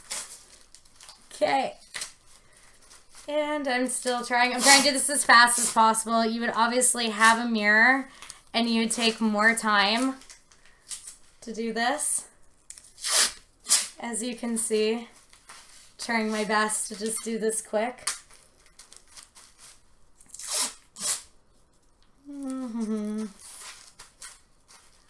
As I said before, you can do this with duct tape. You can do this with any kind of tape, whatever you need. It's totally fine. I never thought I'd be wrapping my head up like this on stream for you guys. Yeah. If you want me to make you look hot, I should take off the sweater. You know what, Nicole? I don't need this harassment, but I actually am kind of hot. But I will be taking off this sweater soon enough. So, I know it does. It kind of looks like a swimming cap, eh? I know it's kind of crazy, but you guys voted helmet. You said you want to know how to pattern out a helmet. Well, here it is. I am giving you guys what you asked for. Okay. So we got this going on here. I mean, it's pretty good. There's obviously places in the back that I haven't taped up, but that's just because it's, you know, I can't see. I don't have a mirror. I'm doing this as quick as I possibly can. The one thing before you do this is go in your mirror, and this is what I want you to note is, oh, I hate this left and right. I'm having a problem with it. Okay, so you want to make sure you sort of note where about-ish your ears are. Just key body points. So about right there-ish. And sort of where your eyes go up. So about like your eyes, one eye's right there. About right there. And the center of your face is, I'm doing my best to do this with the webcam. That's so not the center of my face. Okay. About right there-ish. Just note that. So that when you take it off, you know exactly what is where. Oh! And then he got it off. Now, I've missed some spots, obviously, because I don't have my mirror. I don't have anything like that. But I can just fill those in afterwards. I'm going to put this just on, slide it on my nice little head here. Oops, sticking just a bit, just like this. Move it over, so I try to line up the front and center. And there you go. So you've got a first off masking tape pattern of a helmet. I'm going to just fill in these last couple gaps right here so that I don't have any saran wrap showing. I'll do it on top here. This thing's just kind of wobbly. It's very, very light. And just filling in a couple of these last gaps just in the back. I would have taken a lot more time to do this, made it a lot more professional looking, but you essentially have a weird little cast of your own head in a way. So I'm gonna fill all these things in just on the back here. As I'm not using scissors anymore, I'm just using my teeth. So, oh, I'm just going to go look back at chat. So you're saying you should wear the wig when making the helm? Yes. So you need to wear a wig when you're making the helm because if you don't wear your wig, your helmet's going to be fit to your head just like that. And you're going to have this extra layer that's not going to be accounted for, which is your wig. And then your whole thing's going to end up being too small. So let's just slide this right off. I have filled this in. And this is, it's this, I did not use enough stuff there. And this is the base of my head. This is sort of the circumference at my head will be. Just like that. We still did the same method that we used with the bracer, but now we've got a whole pattern of where our head will be. So I'm going to put this back on here, just sort of slide it on just a bit. And now I want to start doing my designs. Again, what you're going to do with a helmet is a helmet is a little more complex than a bracer. Oh, thank you. Circle cutting board, cut a circle of wood with a round center, and you could stuff the round to the bottom, make it more straight. Yeah, you could. Could you do a full half cast, or do you recommend doing full job? So this is what I'm going to show you here. It's a little hard. Okay, you can see better in the inside.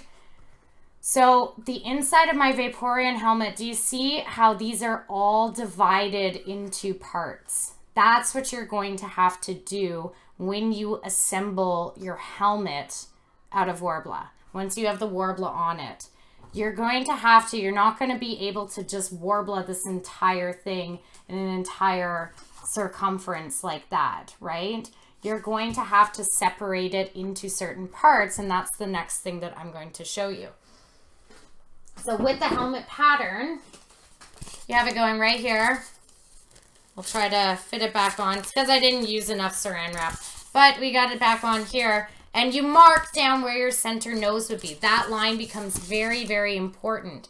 You're going to try your best to take your ruler and draw your center... Draw your center line of your helmet out. Just like so. That will be one of your cut lines of your helmet. It all goes all the way down and down the center back. Just like that. Helmets need to be divided into multiple parts to be able to assemble. Then you fill in all of the gaps after with putty, with wood glue, with whatever, and you sand them and then they go away. Or else you just cleverly cover them with lines like I did with Vaporeon. Cleverly covered with all sorts of different lines. As you can see, these lines down the back were used to hide piece points of putting your helmet together. And you will need to create different cut points on your helmet so that it can assemble together. So these cut points could be something like this. You'll have one. You'll have two, like so. So like that, 1, 2, and 3. Then all of those pieces will end up being able to fit together a lot easier because you're not going to be able to create a full Worbla circumference. If you are trying to put an entire pile of Worbla on your head to make a helmet, you could seriously risk hurting yourself. And you probably won't get the shape that you want. This is just a much easier way to be able to do it. So you just follow your lines down like so. And you got all your cut pieces that you will make to be assembling your helmet. Aw, thank you. Yeah, so I would recommend, like you asked, doing a full job. Now, this is where you will go in and you will start doing design stuff. So if you want to add a little point in the center, like I did with Vaporeon, you can just draw, oops, I just did a reverse point there. You can draw in sort of like a Magneto style mask in there, and let's have it come in and come down, arced like this. Same thing, do on the other side, arcing points just like this.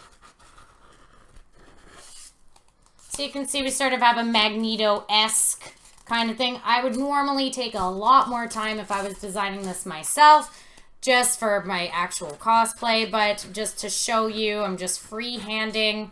Let's have a sort of arc in there. Say you want to extend so that there's sort of Spartan things that go on there. All you need to do is just take some masking tape and we're going to put it onto the bottom here, just like this.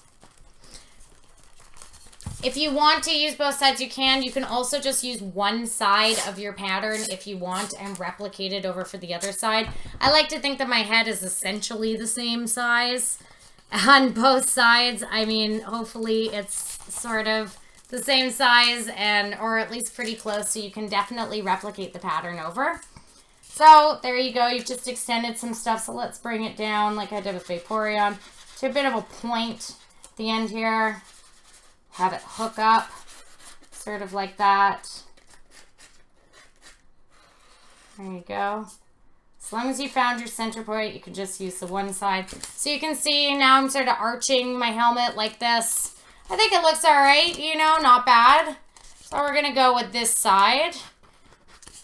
You can also just test it out whenever you need to. That's already drawn out. I'm just going to leave that on the side. Gently slide this back off.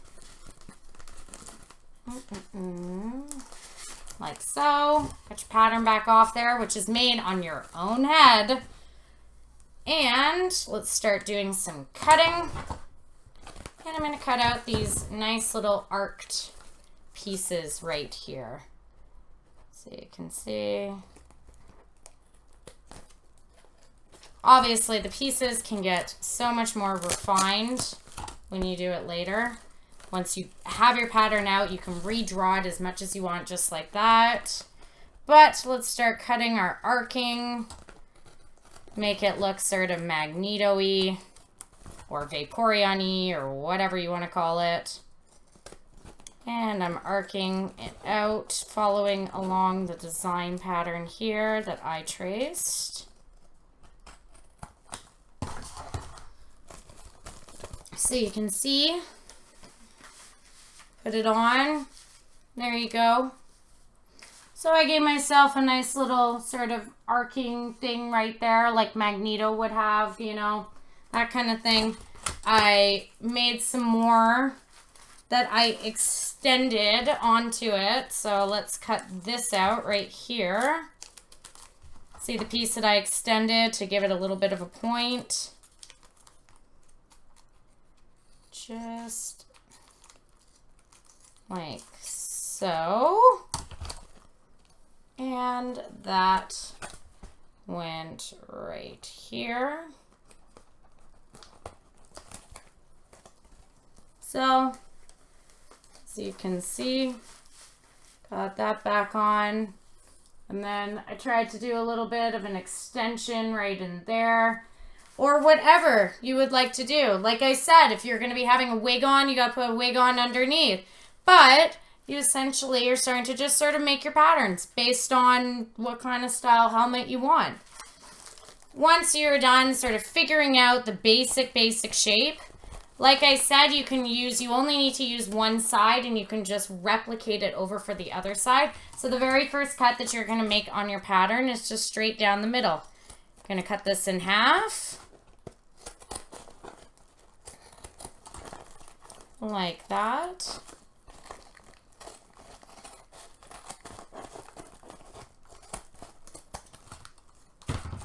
And there you go. You got half of your helmet just right there.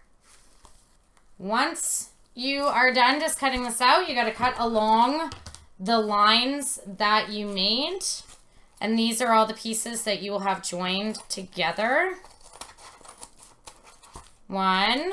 Just going to move this side over. I'm only going to do half for now. You can use each half just because it'll be easier if you just replicate it over. So that's my first one as I move all of these things.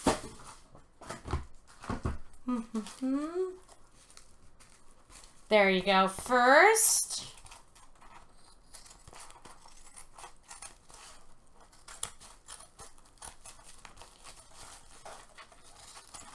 the second piece, and then the back piece.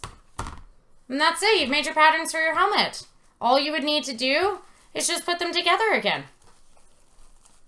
There, and you just put them all together. You do the same exact method. So I like to label things just to make sure I don't get crazy confused with what I'm doing. It says piece 1, A, 2A, 3A, and your pattern is done. Take off the excess saran wrap if you want into here. Just like so. Just so you get a bit of a flatter pattern. Like that. And it's all done. You got your pattern pieces. Next, all you would do is the same method as before with the bracer, is you would take your craft foam and you would trace it out onto your craft foam pieces. So for this one, you would obviously do 2 copies of this one because you're doing both the left and right if you want to use the same pattern and having it go over. So I like to first do my tracing like so.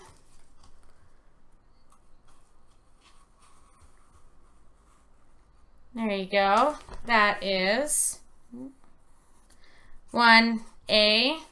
Then you can either flip this pattern over like this, or you could just use this one and recut it out and then retrace it. Do you use relief cups where the tape still has the curve, or just heat from afterwards? So because you've done all of these cuts and sort of divided it, once you heat it up with Worbla, because of the complexity of it going, thermoplastics taking on 3D shapes and being able to take on complex curves, it's totally fine. You can just leave what cuts that you've done here right now. So you'll be okay. So this is... You won't need to make any sort of relief cuts or bending cuts. You will have to do it all together. So this is...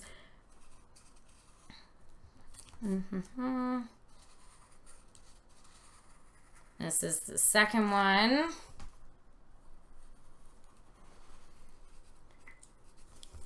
That's 1B. This will fit on the sheet. Should have bought bigger craft foam than just these tiny little things. So what do you use to secure them together? So that's where your Worbla is going to come in. So the Worbla is the thermoplastic material that is covering this, which is right here. I will show you. This is just a random piece of it. It is a thin material that has a glue that is included in it. So all you need to do is just use heat to activate it and cover it with the sandwich method. If you go look at my last crafting video, that explains totally the sandwich method. That will be able to give you exactly what you need to know as far as working with this stuff and with all other thermoplastic substances. And that's what you use, and it's because it's self-adhesive, it just fits right together very nicely. So then you just cut these, make a couple of these patterns up in here. I don't think I'm going to trace out every single pattern because you guys I think you guys get the idea. But I'm just retracing out my helmet that I just cut apart. So I will show you. That one was 3A. And we're just going to cut out our front piece patterns. Just like so. Because I will be doing, like I said, this is a progress, and this is going to be teaching all of this stuff that you need to know as far as making armor. So this is just basic pattern drafting, how to get your patterns started. When I get to the helmet show, I'll be making a full helmet on stream, and it'll be something similar to this. I'll be showing full details, full design. I'll be doing a full helmet. If you guys could actually look and pick a helmet for me, that would be great. Any sort of helmet design that you think would be awesome, I would love to do that. So anything maybe with like just crazy feathers or wings or something would be really cool. So just pick a helmet design for me, and we'll be doing that on the helmet show. So this is just the basic pattern drafting show. And I'm just finishing cutting out my helmet pieces here.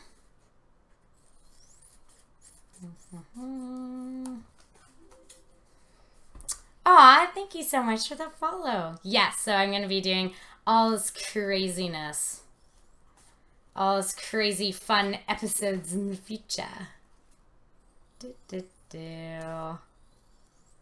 Alrighty.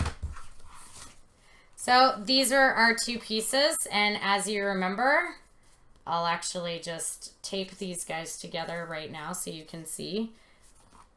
Take a nice little... I always use masking tape, by the way, just to kind of tape all my, like, craft pieces together. Greetings, Milady. Hello, Wonder. I love it when people use Milady. There's a couple Overwatch streamers that I watch all the time, and their big thing is Milady, and it makes me super happy and laugh.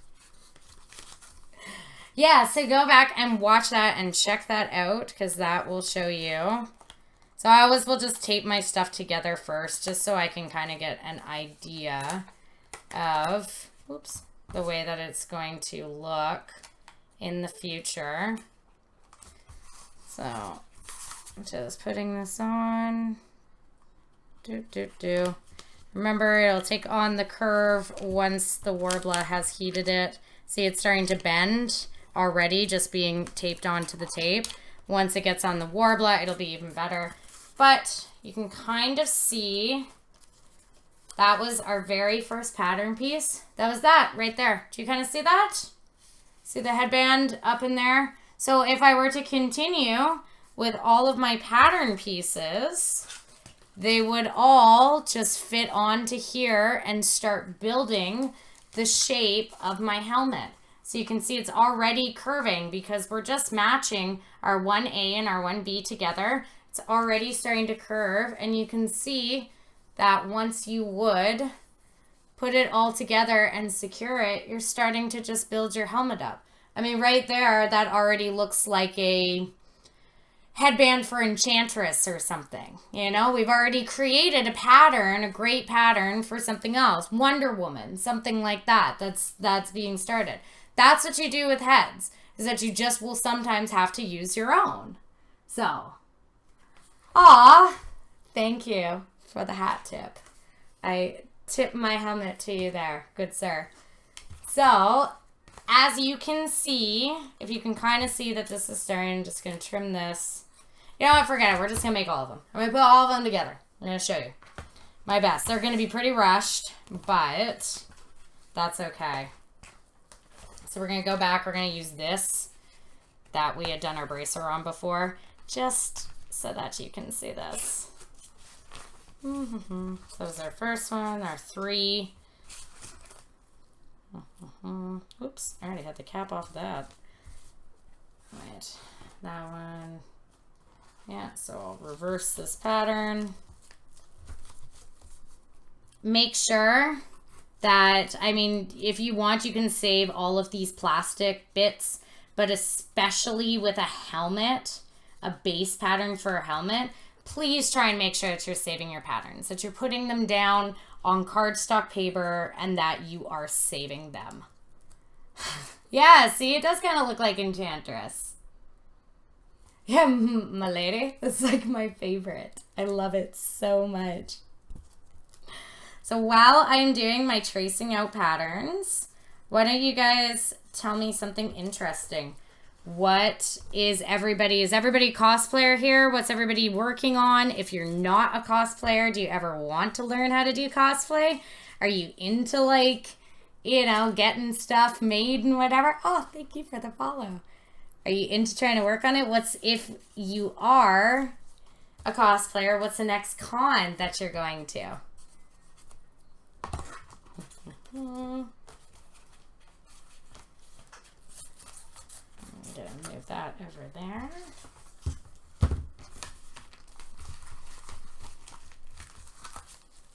Ooh, that's got so much stuff in it. Gotta rip all that stuff out. Perfect.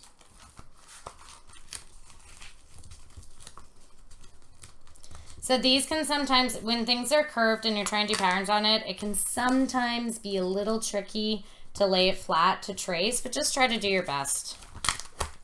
I wanted to use this piece so I'm not wasting stuff, but I think I am running out of area. No, I think I got it right here. Aw, thanks for following. That's not true. Aw, hello, Amitu. Hello from Japan. You should go to BlizzCon. Oh my god, BlizzCon. You should try doing it at BlizzCon. Aw, good night to you. Thank you so much, Josh. Good to see you. And don't ever say that. Don't ever say you're too ugly for cosplay. That's dumb. Nobody's ever too ugly for cosplay. That's crazy. This complete craziness. Everybody can cosplay. No matter what you look like, no matter what shape, what size, anything. Everybody can cosplay. That's totally the point. You want to just, you know, embrace yourself and have some fun and just hang out with your friends. It's literally the best. All right. This one, instead of flattening down, again, instead of, whatchamacallit, I'm going to just cut out this pattern and retrace it. So that's 2B. Okay. So I think I have most of my patterns here as I'm creating my helmet. I'm currently working on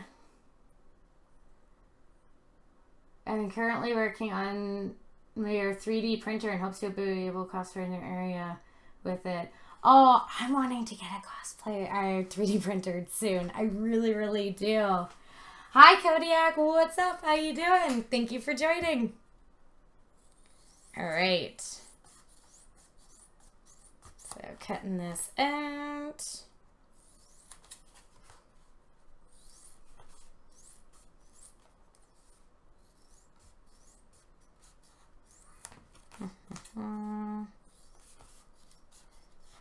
So maybe I'll just do half of it for right now.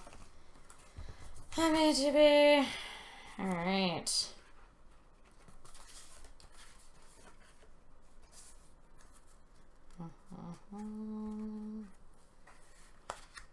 As I'm going to start taping this right here. Yeah, that goes there.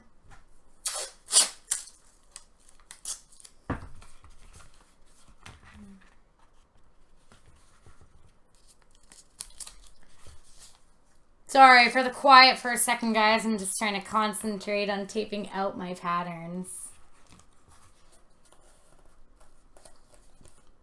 Oh, I know. I want to. I'm doing good, Kodiak. I'm just trying to show some helmet tutorials here while we start learning how to do these kind of patterns and making patterning. Aww, thank you for hosting my stream. That's awesome. So while we're trying to make a nice little helmet pattern up in here for everybody. Like I said, use masking tape to check out your stuff first so that you know if you are on the right track. I feel like last time I did this, I did it a lot later at night. I think the sun just went down here. Perfect. And the final piece, we'll just use this one.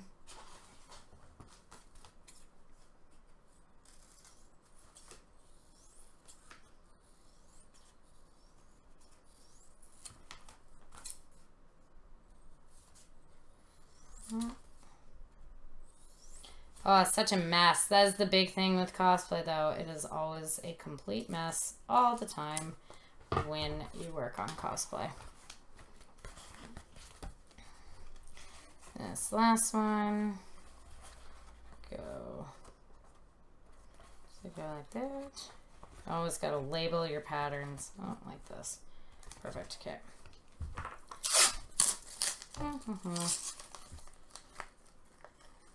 Aw, thank you, Makeup Macabre. I'm so happy that you want to wish me a good stream. We're doing pattern drafting today. So it may be simpler and not as glamorous as doing stuff with Worbla, but so necessary when you are going to be creating your cosplay armor. Yeah, Pepicura is really great. Yeah, Kodiak Master Chief and stuff. The Pepicura is great. It's a paper folding technique. And for those of you that aren't familiar with it, and it is awesome. So you definitely need to check that out. Aw, thanks for the follow. Okay. So we are doing...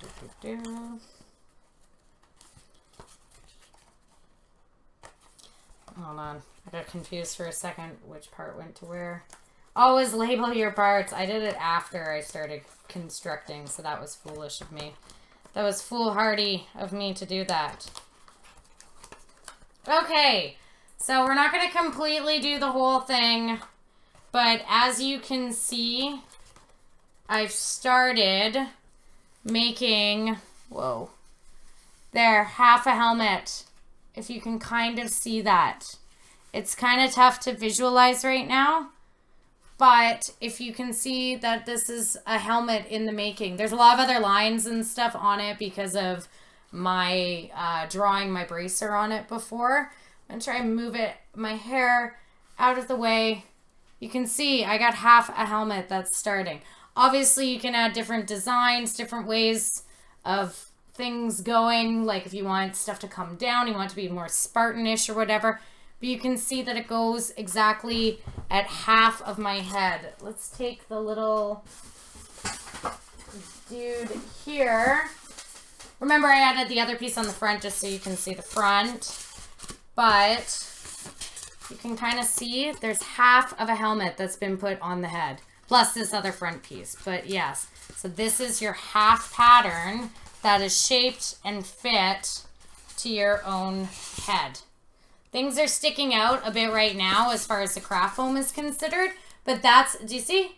It's fit, half-shaped helmet to your head. That's only because it's craft foam and it's not Worbla, and Worbla is crazier, and Worbla is going to like be way harder and way better. So like you can see, half-fit helmet to your head. Aw, thank you, Axel Thurston, for the follow. So if I were to build the entire, this part, but see, if I were to build the entire half of the other half of the helmet, I would have just this nice little foam thing that would fit on top. What you do then is you obviously cover it with Worbla, and then it will end up being way more complex, way more shaped to maintain the hardness, to maintain the points, to maintain exactly the structure. You will then just like attach it. You'll take a nice little ball inside and you'll roll it and stuff. That's totally fine. You do that too, right? And you end up getting, whoops, I keep forgetting this, but you end up getting a helmet that is going to be fit perfectly to your brain. So you got that. So that's how you do a helmet pattern. So you have to do it in separate pieces, into a multitude of pieces. So it's not, like I said, you know, you've cut your helmet. It's not crazy complicated. It can take a little bit of practice and a friend to help you do strapping stuff up. But that is essentially how you're going to make a helmet. And like I said, in future streams, the next one, we're going to go through the entire process from patterning, taping up, to then warbling, to then shaping and putting it all on, because I can't do all of that in one sitting, because this is the type of stuff that takes hours and hours to do. So we are going to be doing that one future episode. I mean, maybe next episode you guys are really into helmets. I was thinking of maybe doing breastplates. I don't know. But whatever you guys are into next, that we can do a show on, and I can show you exactly how to do this helmet things. But do you see it's sort of Magneto-y-ish kind of helmet? But the pattern is starting to come into play. You can see the pattern that's shaped exactly to my brain. So let's see. Is there any questions that you guys may have right now before I move on to the next thing? So, yeah, you can make a master of your own face. Oh, yeah, so there is a way that you can actually make a mold of your own head. So you can do a plaster mold, and you can do what's called life casting is the term for it. If you're super into it, just go onto Google and Google life casting. And it is really cool because you get an actual life cast of your own head. Do not attempt to do this without somebody who knows what they are doing. People can die from it because you are covering your face in plaster. Like, so you need straws that are coming out of your nose, and it's really scary, and I want to do one someday. But if you are not totally prepared, make sure that you have a friend who knows exactly what they're doing. Thank you, Jade Pepper. So we got a helmet thing going, so you kind of can understand how to do it. Just go and wrap up your own head and actually draw. So, what's the next thing that you guys want to see? Give me some votes. Do you want to see a breastplate pattern, or do you want to see just an explanation of how I get my own shoulder patterns? So, breastplate or shoulder? Let's see. And also, if you have any questions, please let me know. Yeah, some shops in Japan and stuff will sell that stuff. Just like I said, the store down the street will sell Worbla and stuff. It's called Industrial Paints and Plastics. So you can sometimes get it locally in cities, but it's a little bit more expensive than if you were to order it online. So let's see. So we'll start with the shoulder pattern. Now this is something that I will do an entire episode again on shoulders. Shoulders are a little more complex, and shoulders are a little bit, I'm just going to take this off for right now. Shoulders are a little bit difficult to sort of understand. So if you look at Kamui's patterns, she has a pattern that's sort of your base shoulder. It's just a small little cup that you can pattern on, and you can make a shoulder of that. Now, yes, people said shoulders. So shoulders is next. That's what was voted for first. We'll do breastplate after. But shoulders, you can do just a small, tiny little pattern. If you want, you can duct tape up your own shoulder and you can draw a little thing. But that doesn't quite give you the results that you are looking for when it comes to making really complex shoulders. Now, this is a really good example of a shoulder armor that I just want to show. It's my Gina shoulder armor. The reason I chose this one, I've got some more complex shoulders, like my Paladin shoulders have wings on them. My Vaporeon, one of my Vaporeon shoulders has a bunch of fins on it and stuff. I just want to show you a basic shoulder shape as it is for right now. So shoulders can be really, really confusing. So, yeah, no, don't worry. I will get to the breastplate in a second. So, the first thing that you want to do with shoulders is you want to look at the exact shape of what you are designing in your concept art design.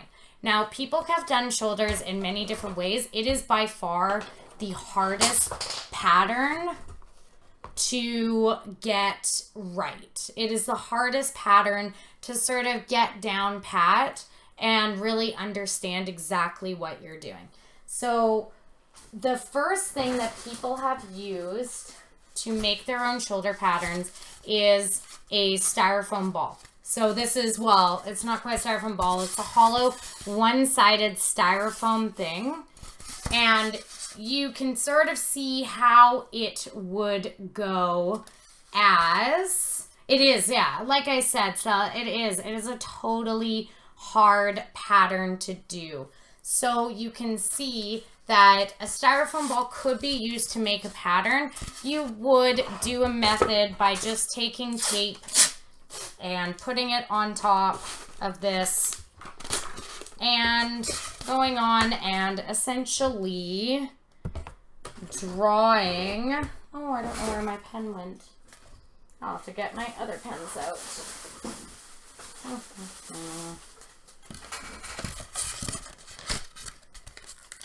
I got some new pens too, and they're gold and silver and really pretty. So I love them.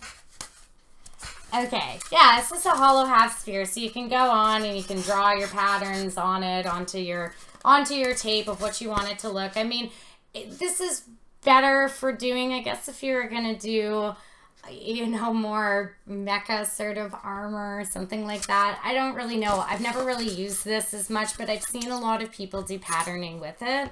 So I just wanted to mention it. It can be definitely very, very useful for when you're doing patterning.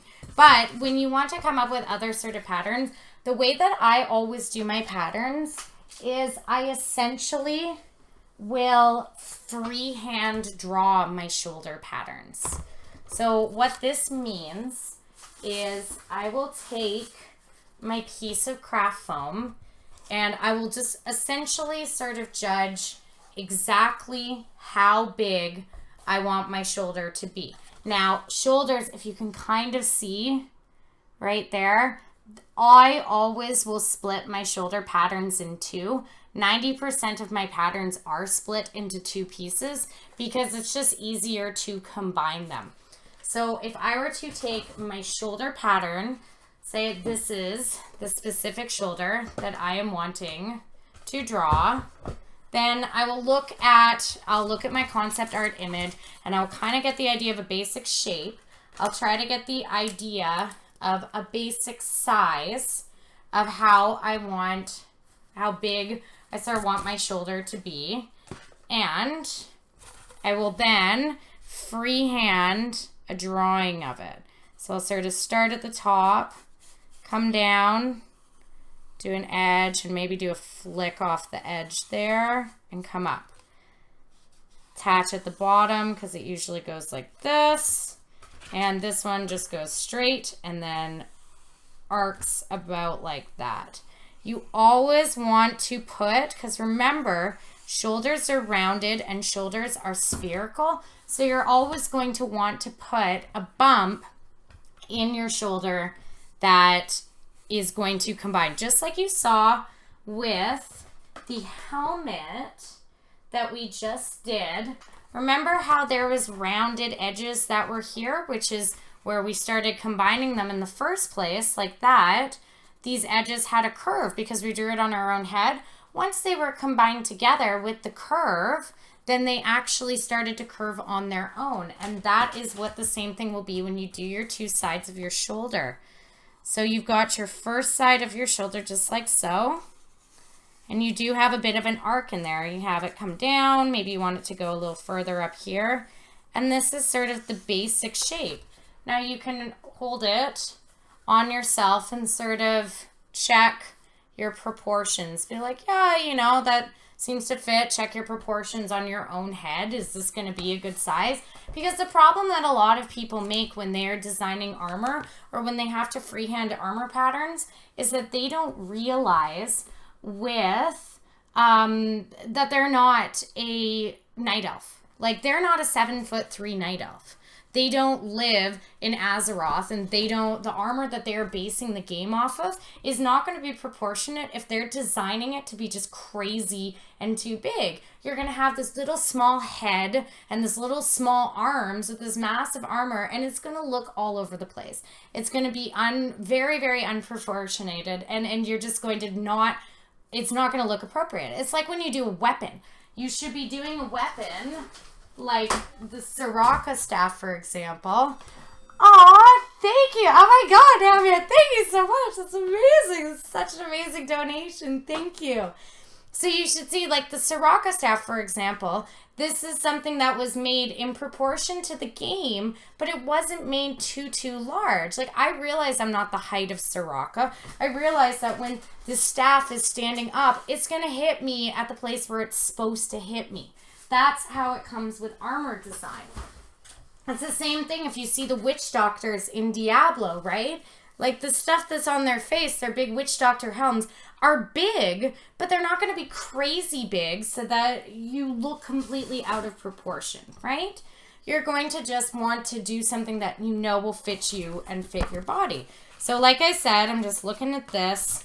Maybe I'll make it just a wee bit bigger. This is my shoulder pattern. I'm freehand eye drawing this. I'm always creating an arc in there to make sure that I have it rounded. And I'm looking at something like I said, these are Jaina Proudmoore shoulders.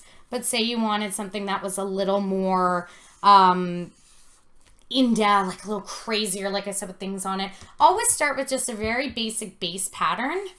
And then you can build everything off of it. You can build spikes. You can build all sorts of crazy stuff.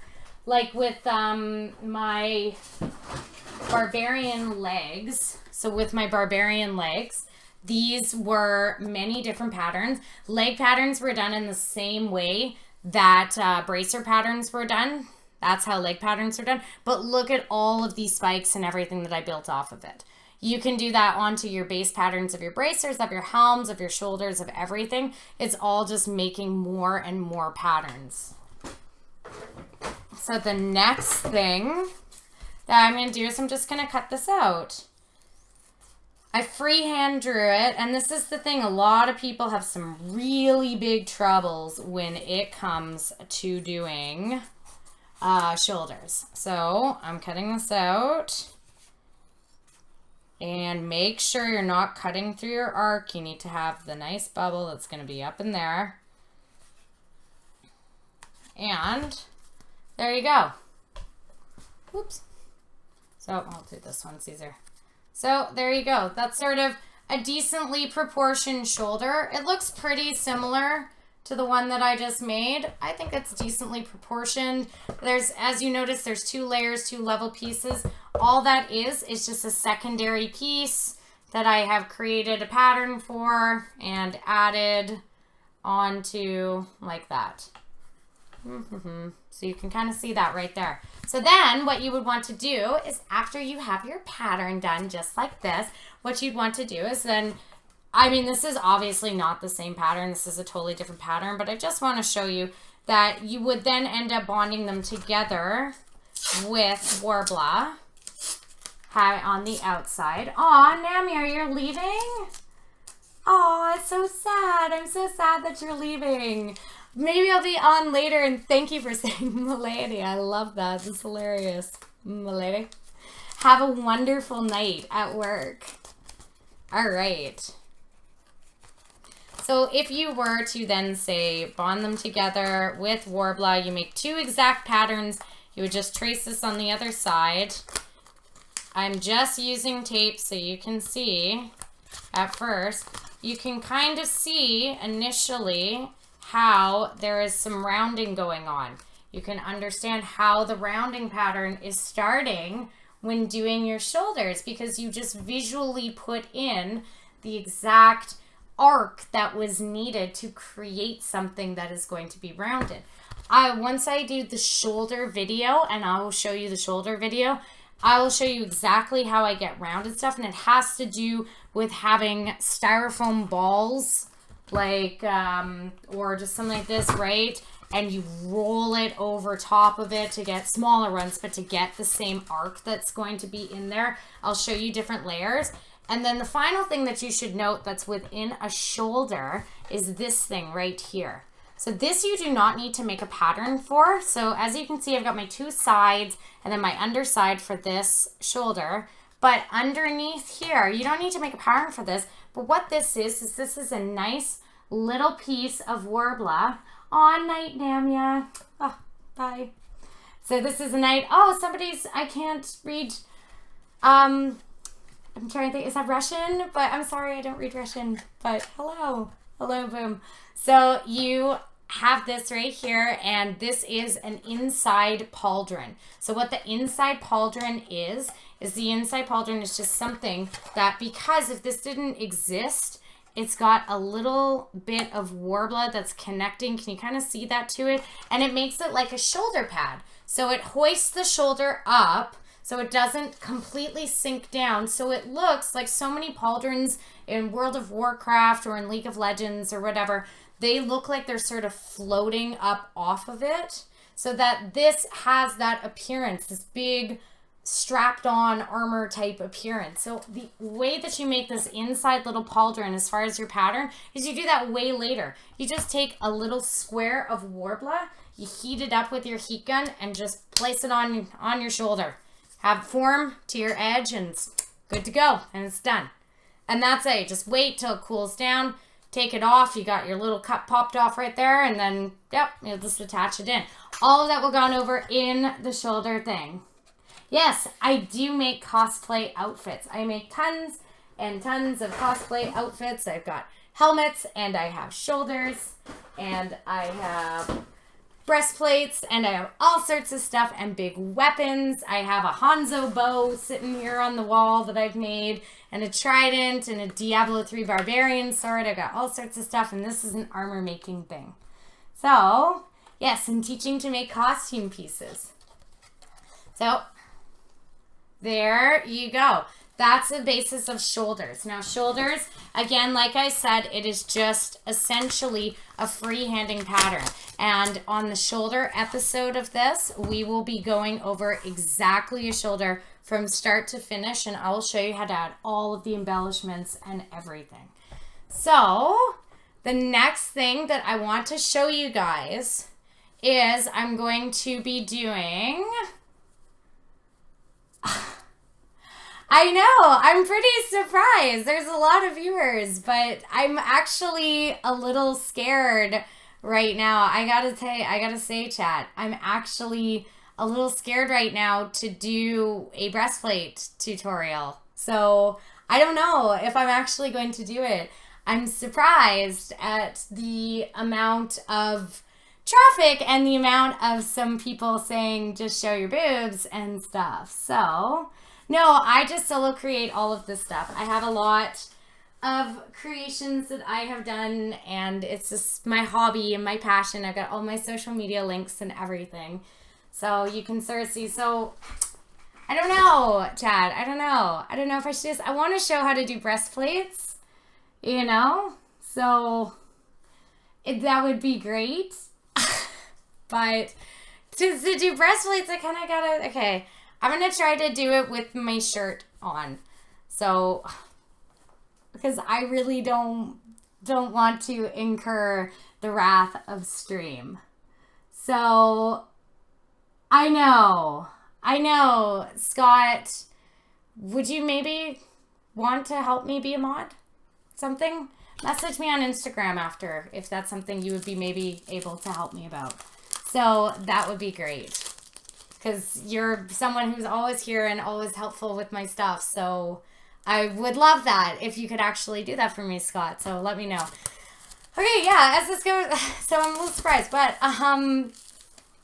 I would like to show how to do a breastplate, but I'm a little bit concerned. So I'll do my best to do this and to make it as appropriate as possible.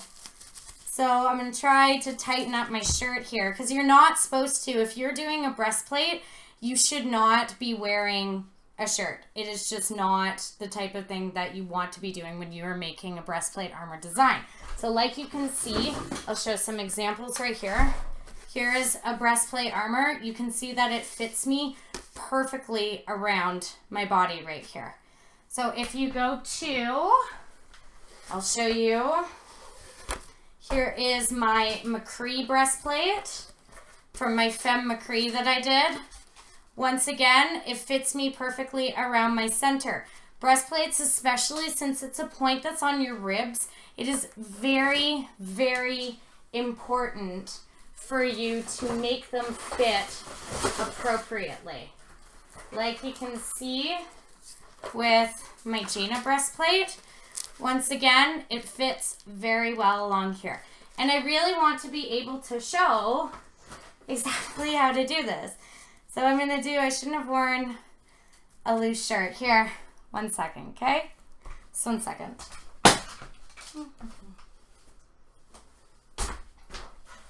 I'll be back 1 second stream.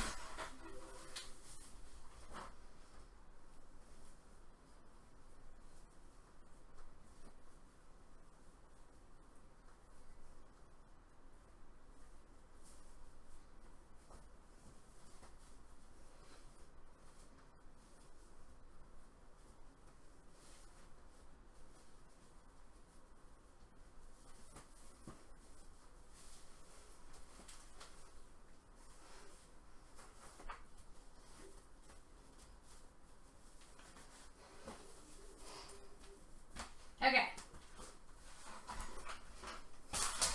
So I put on a belly shirt back here to make this a little more appropriate so that I don't have to take my top off and show this.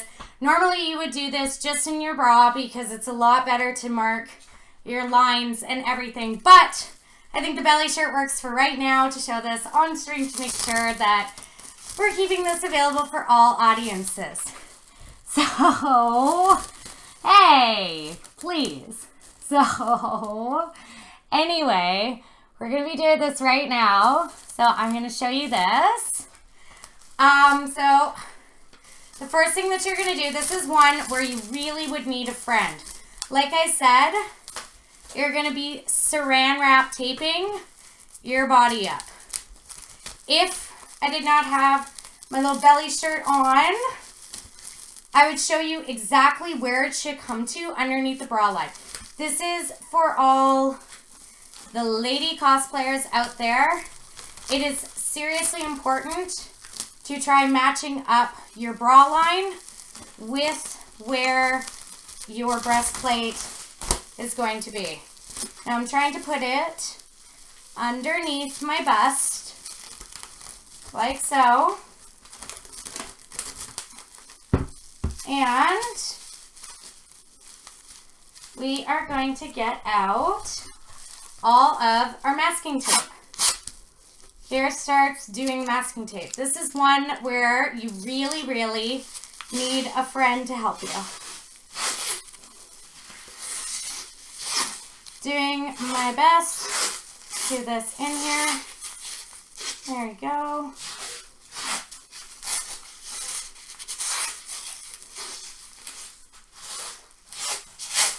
So I'm taping up my center here, right underneath my bust. You can see my bust line goes right here, and that's where the base of your breastplate is going to be.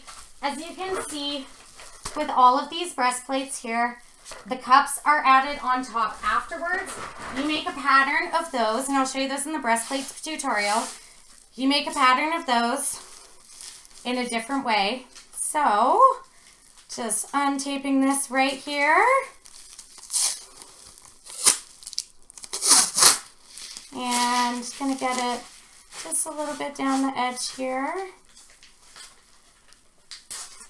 And a little bit further down here. Okay, so you start off by marking exactly where your underbust is. So looking at it, I'm gonna look on myself. I have one, it's the bottom of my bra line right here. And the second is about right here. Be easier to be doing this in a mirror, but there you go. That's the second bottom of my bra line.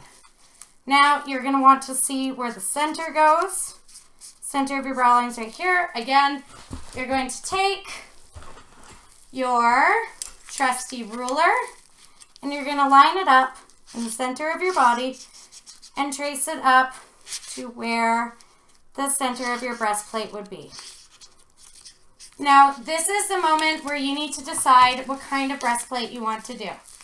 So, like this one, I think we're just going to follow this path and do a nice sort of pointed path. You only need to make one side since you will replicate it over. So, following here, let's have my breastplate sort of come down to here. And we'll follow this general path. Always mark exactly where your underarm is, and that's going to be the side of your breastplate is right where your underarm is. So we're going to mark underarms about right there. See, go down, yep. And I think that is a pretty decent breastplate pattern looking. Sort of a general basic breastplate pattern. You will have it go all the way around the back. I'm not going to do that right now because I don't have a friend to help me. It's helpful or a good mirror. But yeah, so I started to mark my breastplate pattern. I found exactly where the bottom of my bra is, where my bust line is, and I'm marking my breastplate as it goes along there. I think that looks pretty good. It's nice pointed, got a nice little curve up. Very, very similar to this sort of breastplate pattern here. You can see on top, I kind of followed similar lines with this. And that's it. That's all you got. You got your breastplate pattern that's going to be fitting your rib cage perfectly. So next thing you want to do is you obviously want to have, thanks for the follow, a friend help you out with this, but I'm going to do it the best on my own. So, cut it off. Thanks so much for the follow. So you're just going to cut it off yourself as good as you can.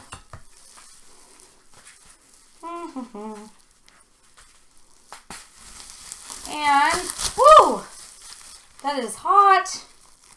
Oops. Top part stuck to my shirt. Gonna get this off.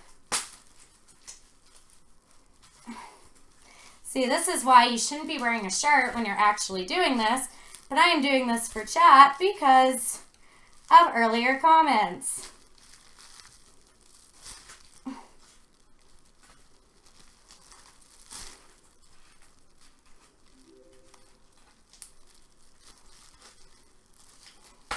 There you go.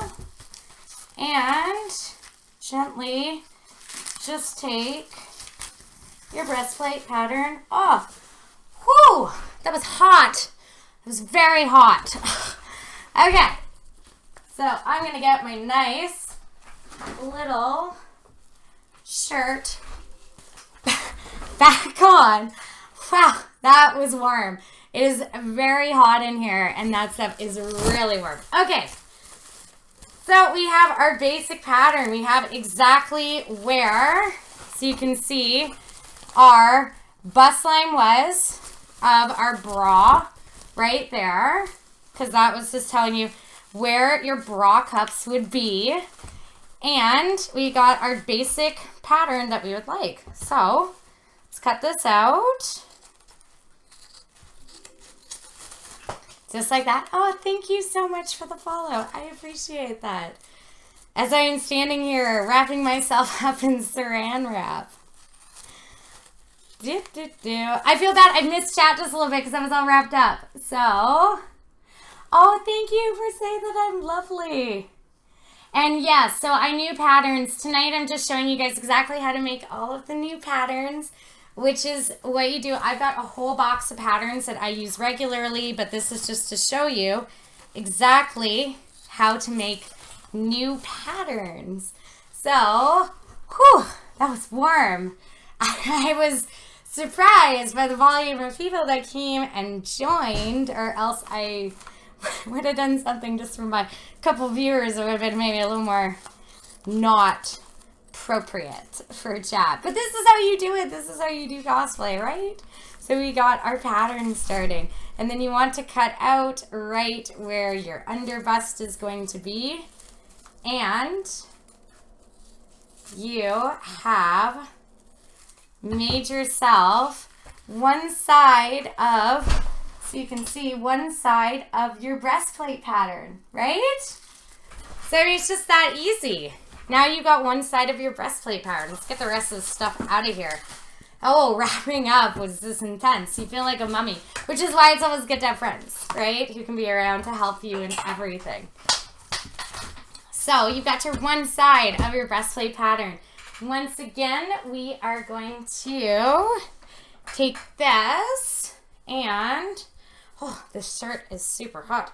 I'm going to take this and I'm just going to put my sweater back on. And we're going to actually create our breastplate. I'm not going to put on my other shirt just yet because I want to show you exactly how the breastplate's going to fit once it's created. So I'm just going to go grab my bit of craft foam. It's too bad that I'm out of my white craft foam, but I have my markers that I can use to do silver marking. So I have my black craft foam right here, and we're now going to make our nice little pattern.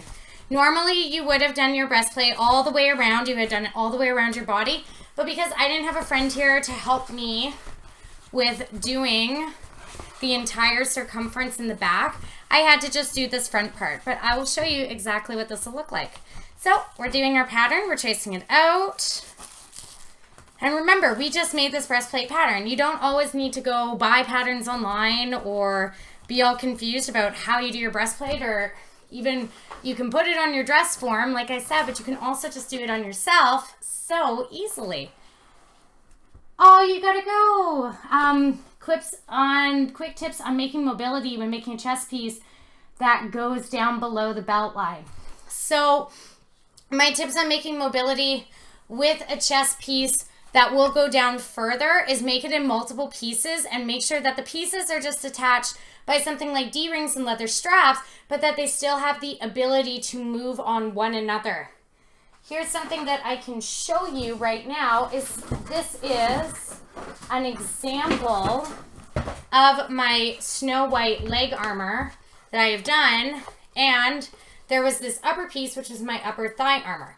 But I made it because my knee is right here. So I made it so that not only were they two separate pieces, but you can see that this has got a rounded shape to it for where my knee goes, so that when I am walking and bending, it moves. So if you're doing a full chest plate all the way down, you're going to want to have it separate just a little bit, or have some pieces that are separate so that they can move.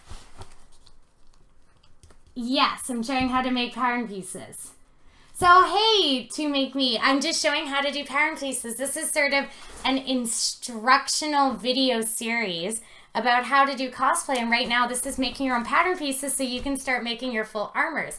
Next week will be either breastplates or helmets or something.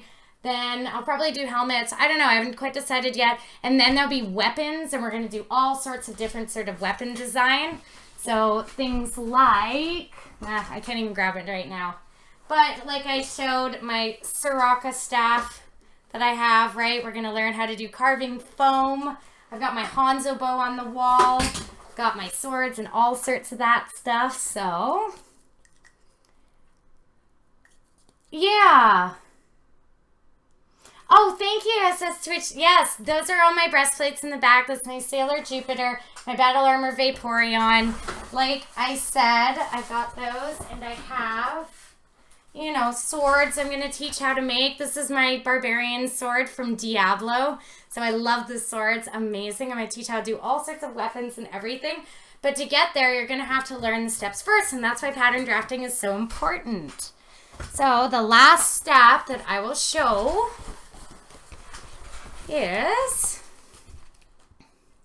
hey, oh, hi Venus Cirque, I'm so glad you follow my Instagram. That's amazing. That's awesome. Yeah, I just started doing streaming on Twitch because I want to be able to do more cosplay and bring more cosplay stuff going on and teach people how to do things. I'm an elementary school teacher by day, so this is a big deal for me. I love teaching. I love education. So I'm just going to trace out my breastplate pattern that I just made.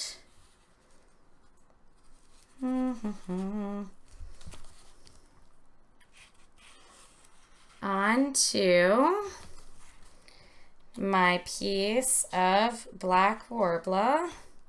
It's just a really rough pattern, but as you can see, there it is. There's my breastplate pattern that I've done. So I'm going to cut this out, and then I'm going to tape them just together and just to show you exactly what it would look like. Oh, you're about to cast your sculpt and plaster? What are you doing? What kind of cast are you doing? Oh, I'm so glad that you guys are enjoying this. So what kind of cast are you doing? I'm super interested in it. So you should never waste craft foam in the way that I'm doing by just cutting out big pieces here, but this is just for the sake of stream to make things easier. So cutting out my one side. Oh, thanks for the follow. I appreciate that so much. Okay.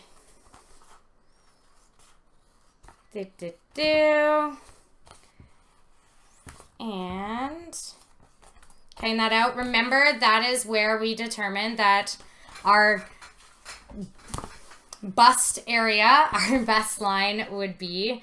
And that was where our boob cup will go when we start to actually make a breastplate. So to make a boob cup, you're going to use a styrofoam ball. So this was the one side, and now I'm just going to do the other side really quick on another piece. So I'm going to, as I always do, I'm going to mark this. This is going to be 1A. That's my one part right there. It's my one side. Get some more of my craft foam out. Just cut a piece. These are the nice big long rolls that you can get at Michael's. It's really amazing. It's great that they have this stuff for super duper cheap. So I'm going to take this and going to just trace my original pattern out onto here.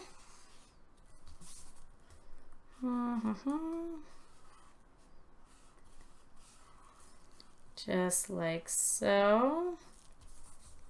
So I'm only using, I would never normally use the silver felt, but I'm using it on black so that, because I just had black foam around the house and I used up all my white, so that you guys are able to see exactly what I'm tracing and exactly what I'm doing. Okay. There you go. Just like so. And cut out this side.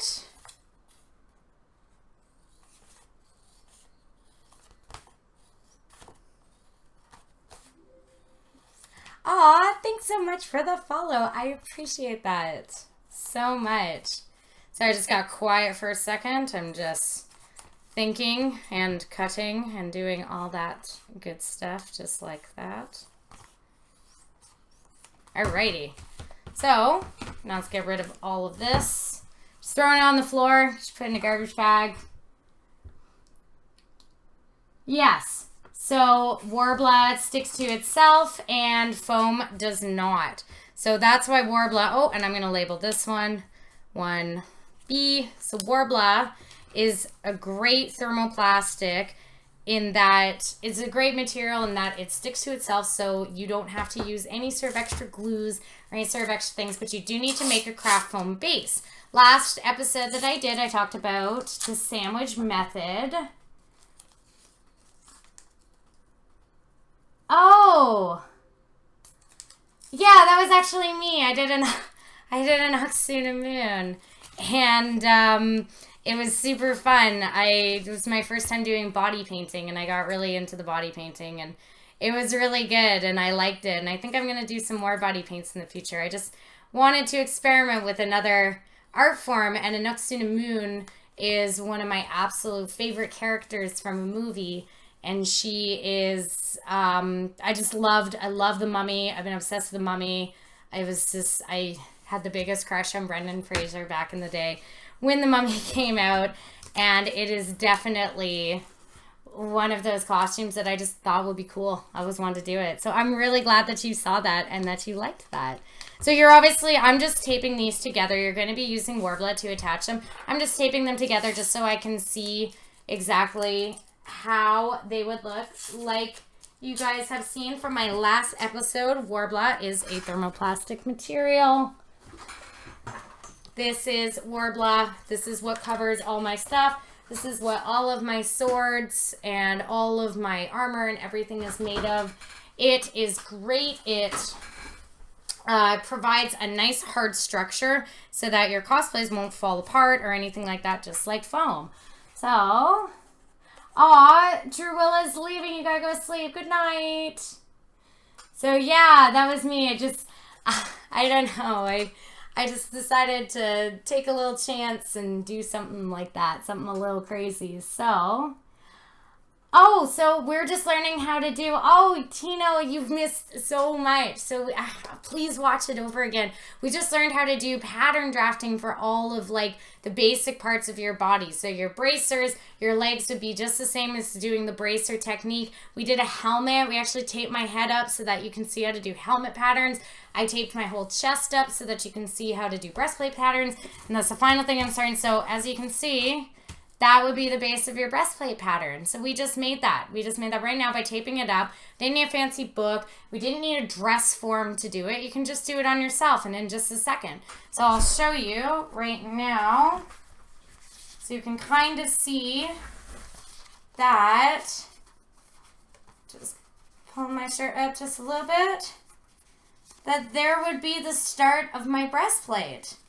So if I were to do, I don't know, Sylvanas, if you were doing any kind of random armored character of your own design, there's your breastplate pattern that's starting. Now, we didn't do the sides that went all around. The sides would be done in the same way that you did the front part. It would just be taped and you have drawn all the way around, but I have a really hard time drawing on my own back. So you can see, there you go, your breastplate pattern. That is the exact same patterns that I used to make all of these breastplates right here. Same exact thing to make these. Just simple, basic patternings of using, for those of you that missed it and that just joined in. Aw, night, Eric. Thank you so much for coming. Yeah, see you guys, see you next Sunday. So it'll be, it's getting a little late, isn't it? We've been on stream for a while. But just so you guys can see, I do play games for sure. I play Hearthstone and Overwatch, but I play Overwatch on Xbox One because I'm a scrub, but that's what I love it. So as you can see, just for those of you that joined later and everything, here was the materials that we used today. One more time, I want to show you this. This was the material list that we used today. So scissors, masking tape, plastic wrap, X-Acto knives, a friend is super important as you just saw, markers, pens, duct tape, craft foam, cardstock.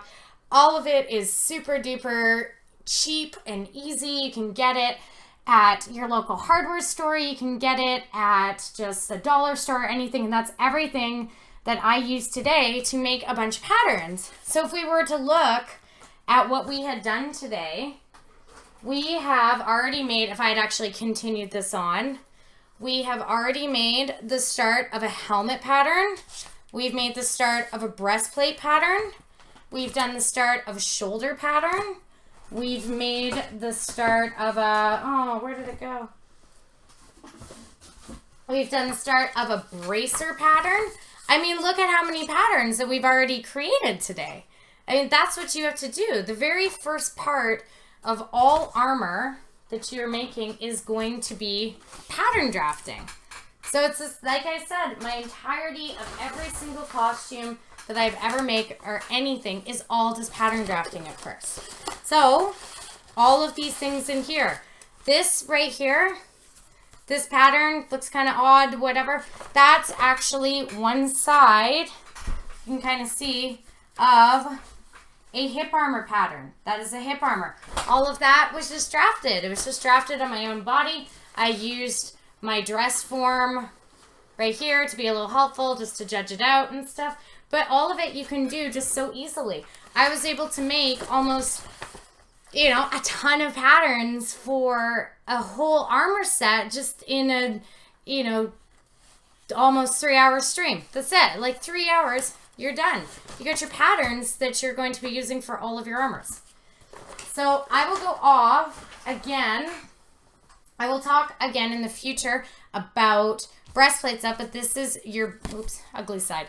That's your base of your breastplate that you have right here. Now to do the boob cups, you're going to use a styrofoam ball. It depends on what size your bust is.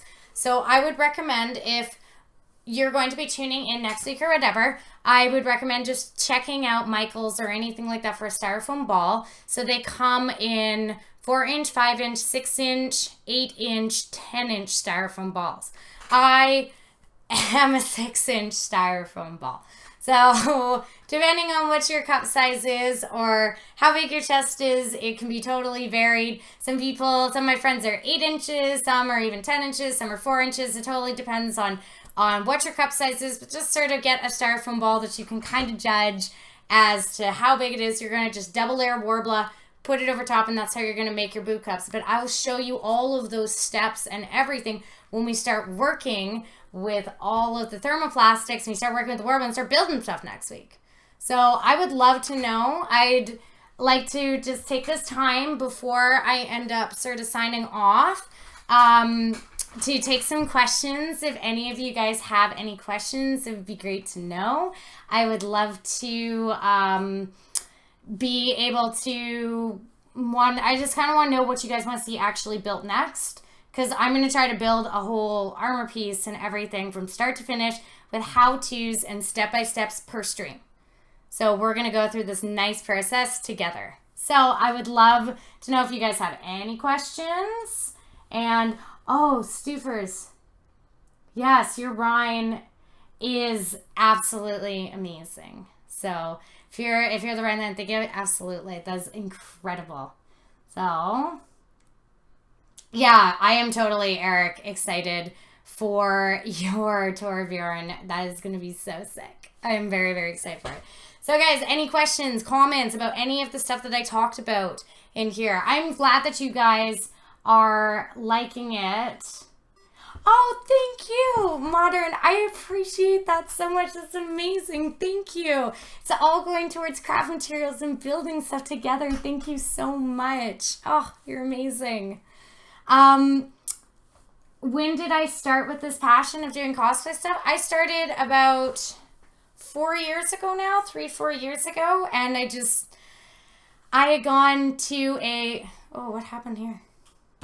I'd always made my own Halloween costumes, and I loved making costumes just to go to the bar and get wasted with my friends on Halloween. But that was the only time of year that I was ever able to do costumes, and it kind of sucked, and it was pretty sad. And I was a little disappointed that I wasn't able to do this. Like, I would look forward to this every year, and then once October 31st would come, it would be gone, and that was it, and that made me really sad.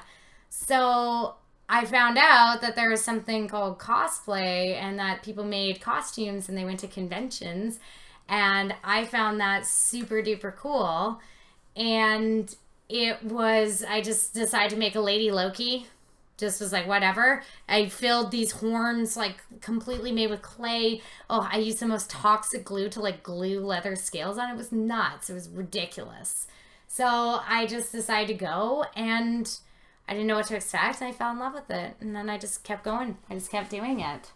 So I'm glad that you enjoy my stream. This is meant to be education. We're doing step by step. It's supposed to be like a cooking show, like a crafting show. Like, Bob Ross kind of style where I'm going to teach you guys this step by step to go through it. I don't want you just to sit there and just to watch me build something, right? I want you guys to learn, and I want it to be as educational as I can. So let's see. Oh, I'm so glad that you enjoyed this. I'm trying to go through some of these things. Yeah, I'm so excited to see your Ryan at BlizzCon. I really am. I keep commenting on your photos so that I just want to see more progress. You do a wonderful job, and I cannot wait to see it. You're fascinated by cosplay, but you're intimidated to try it. Oh, it's so easy. Which weapon or staff is your most challenging one to make, and why? I'll show you. Grabbed this off the wall last time. 1 second. So the Hanzo bow was probably the most challenging weapon that I've ever had to make. Not full cosplay though. As far as challenging full cosplay, I would say probably the Paladin or maybe Vaporeon was pretty challenging, but as far as weapons go, the Hanzo bow was definitely the most challenging weapon that I have ever made. So I will teach you guys all about weapons. It pulls back, but it doesn't actually fire. I've never really tried it, and I don't want to. I'm scared that I'm going to break something in the house. So I'll put that down there for right now. But yeah, that one was pretty tough. That one was like really frustrating and everything. I'm glad that you guys liked the mo. It was super fun. I love Hanzo and I love Overwatch. So I'm trying to answer just a couple more questions if there are any. Yeah, you're waiting for more Worbla to come in the mail. That is every cosplayer's thing. If you have any local stores that carry it too, there are some that are around. There's one local in BC and Alberta. So if you're, I think, are you Toronto? I feel like you're Toronto. Maybe you're not. Maybe you're American. I want to, maybe not. But you might have some that's like local at some local crafting stores. So you should check that out as well. But they will overcharge for Worbla there. Word to the wise, they really will. So I'm so glad, CK Cosplay, that you're excited that I've done this. And yeah, and you've only done 2 cosplays so far, but you gotta do more. Seriously, like I started out cosplay knowing nothing. I started out cosplay knowing absolutely nothing. And then I started learning. And then I started doing things like resin casting my own gems. And I started doing things like using LEDs in my project. And I started doing stuff like, you know, making mech bows out of just nothing. This is made out of pink foam and Worbla. That's what it's made out of. I mean, I completely respect and I totally want to dabble in 3D printing and I want to get into it, but you can make things without having to have a 3D printer. You can make Hanzo's bow without having to get 3D printed files and do it up yourself on the computer. Like, I mean, it's absolutely capable with not having to spend $1,000 on a 3D printer. You can do it just with Worbla, with foam, and with time and love and effort. So it's if I can do it, you guys can all do it too. It's completely capable of doing that for sure. So yeah, you're in Calgary. Yeah, Industrial Paints and Plastics in Calgary. You're going to do both resin casting and LEDs and Reinhardt, and you've done neither of those things before. Perfect! I am going to be doing an entire resin casting episode. And if you want to actually message me the shapes that are in your Reinhardt resin cast, I'll tell you what, I'll do all of my molds and stuff based around your shapes. I'll make molds. I'll show you exactly how to make them. It is so easy, and I'm actually going to, with the mold making one that we'll do, it is literally, I'm going to throw this mold stuff in the oven and I'll cast you shapes like live right on here and you'll see how they turn out. And I'll show you exactly how to do all sorts of wiring and soldering to make your own circuitry. So send me the pictures of your Reinhardt shapes that you're looking to cast, like the gem things, And I'll do that for you right on stream. We'll do it. We'll do your shapes. And then a bunch of other shapes too. We'll do stars. I'll show you my paper folding technique, all of that stuff. So yeah, absolutely. And yeah, I've been to a con here since Any Revo. Missed Fan Expo because you're in Cali post BlizzCon. Oh, yeah, I missed Any Revo as well. I went to Fan Expo, but I didn't go to Any Revo this year. So that was too bad. I haven't been in a couple years, but it was amazing. So yeah, you need to make gems for your next Mercy Valkyrie. Oh, perfect. I love Valkyrie Mercy. So CK Cosplay, I will look up your shapes also and try to find ones that are similar to your shapes as well and show you exactly how you can do them. And I promise you, you can get gems. I'm going to be casting with white resin because it casts in about 10 minutes. Clear stuff will take about 2-3 hours to overnight. But I promise you that you can make all of your molds for Mercy, for Reinhardt, whatever, you can do them in the exact same time they'll take me to do them here, and you'll be able to get them done in 3 hours. Promise you. This mold stuff is absolutely so easy. So, yes, so guys, I just wanted to say thank you so much for joining me. This was an amazing stream. This is awesome. I hope you guys are loving the show. I hope you are liking learning to do things.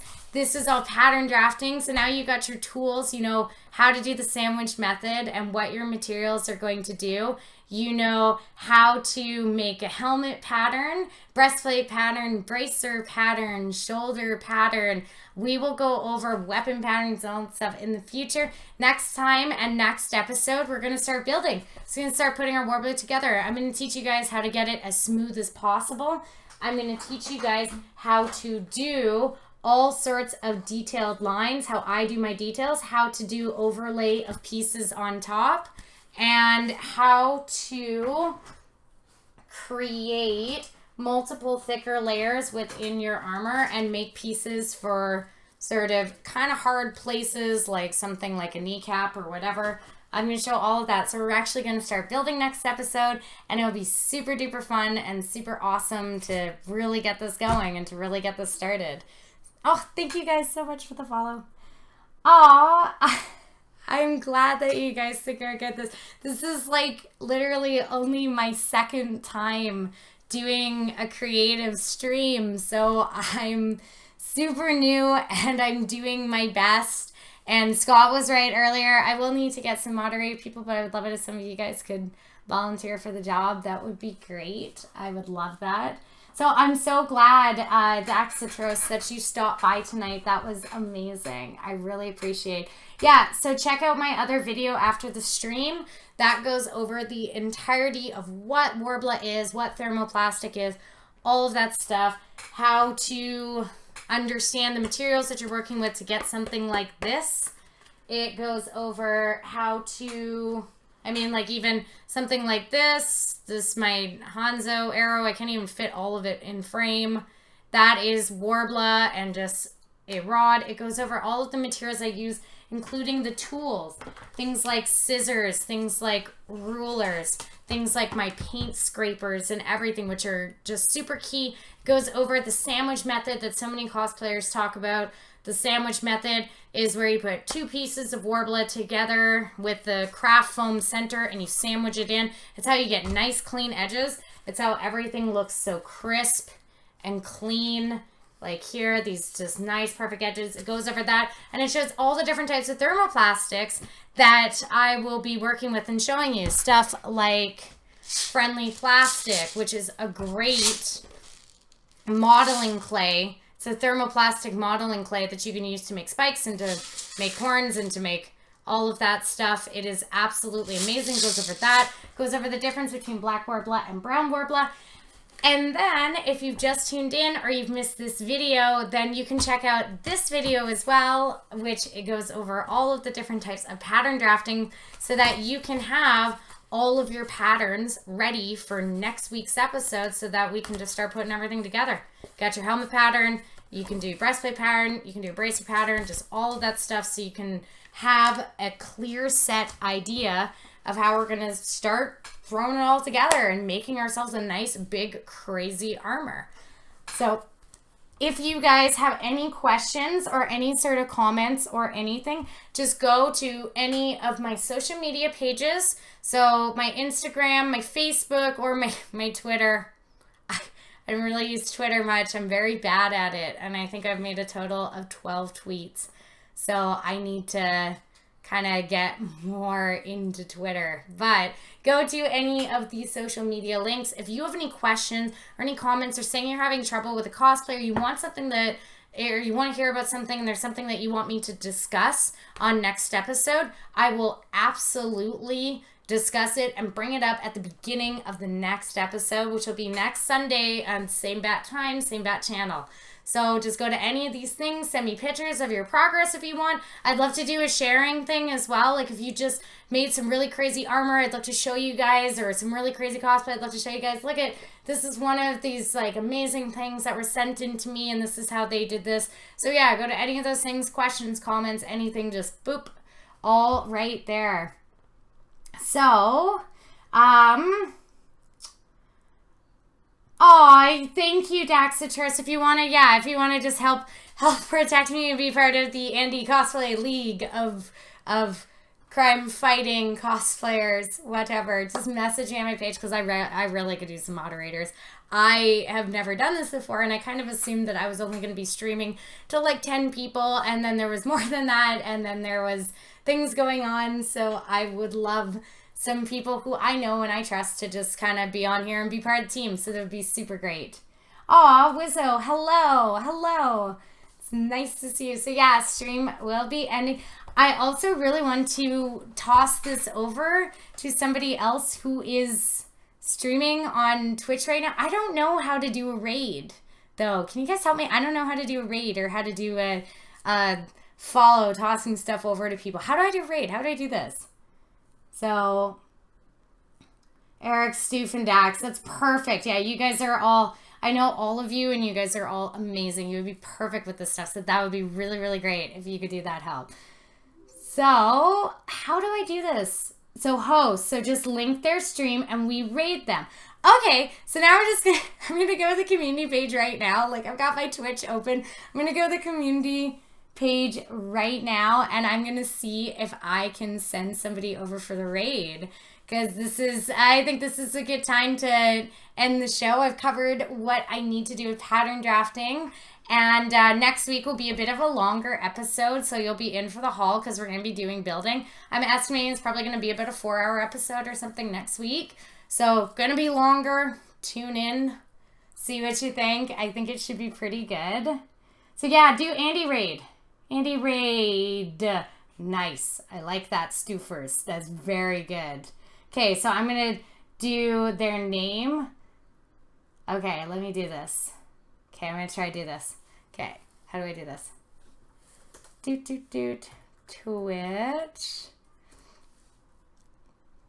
I want to see somebody who's really doing a good job crafting. I want to go on to creative.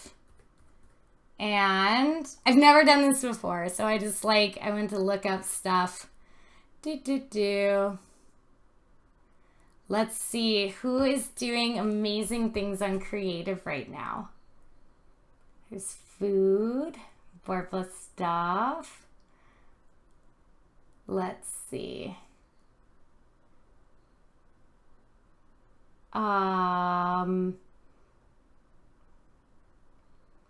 Okay, why don't we do this person right here? Let's do this. Okay. Oops, I gotta pause her stream. Okay, I'm gonna take this link. Okay, hold on. Here we go. Okay, so this is what I do. Do I do this? Go live. Hello. Benzi's streaming right now? Oh, seriously? Yeah, okay, no, that's what we're doing. Okay, I gotta just look up Benzi. I love Benzi. She's a wonderful person.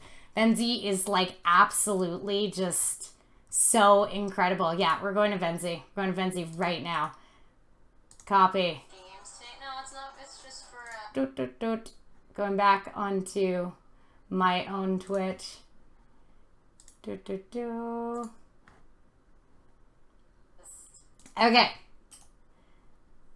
So is this what I do? Like this? Did I do it? Did I do it? So go watch Venzi. Venzi is amazing. She's wonderful. She's absolutely fantastic. Go watch the Venzi. She's great. She's been such an inspiration to me as a cosplayer and all of her stuff. They do it. Good job. Yes. I did it. I did it. I did it. That's it. That's it. You're over there. Yeah. Okay, it worked. That's awesome. I am so glad that it worked. I'm so glad that I was able to pass the stream off to somewhere else. That is fantastic, and that is perfect. So yeah, I really hope that you guys learned something today. And, oh, yeah, okay, next time, okay, Stupers, yeah, next time I'm going to try hosting. Next time I'm going to try doing hosting at the end of my stream there. But I did. I gave a shout out. Go watch Benzie. It's amazing. So, there. Yeah. Okay.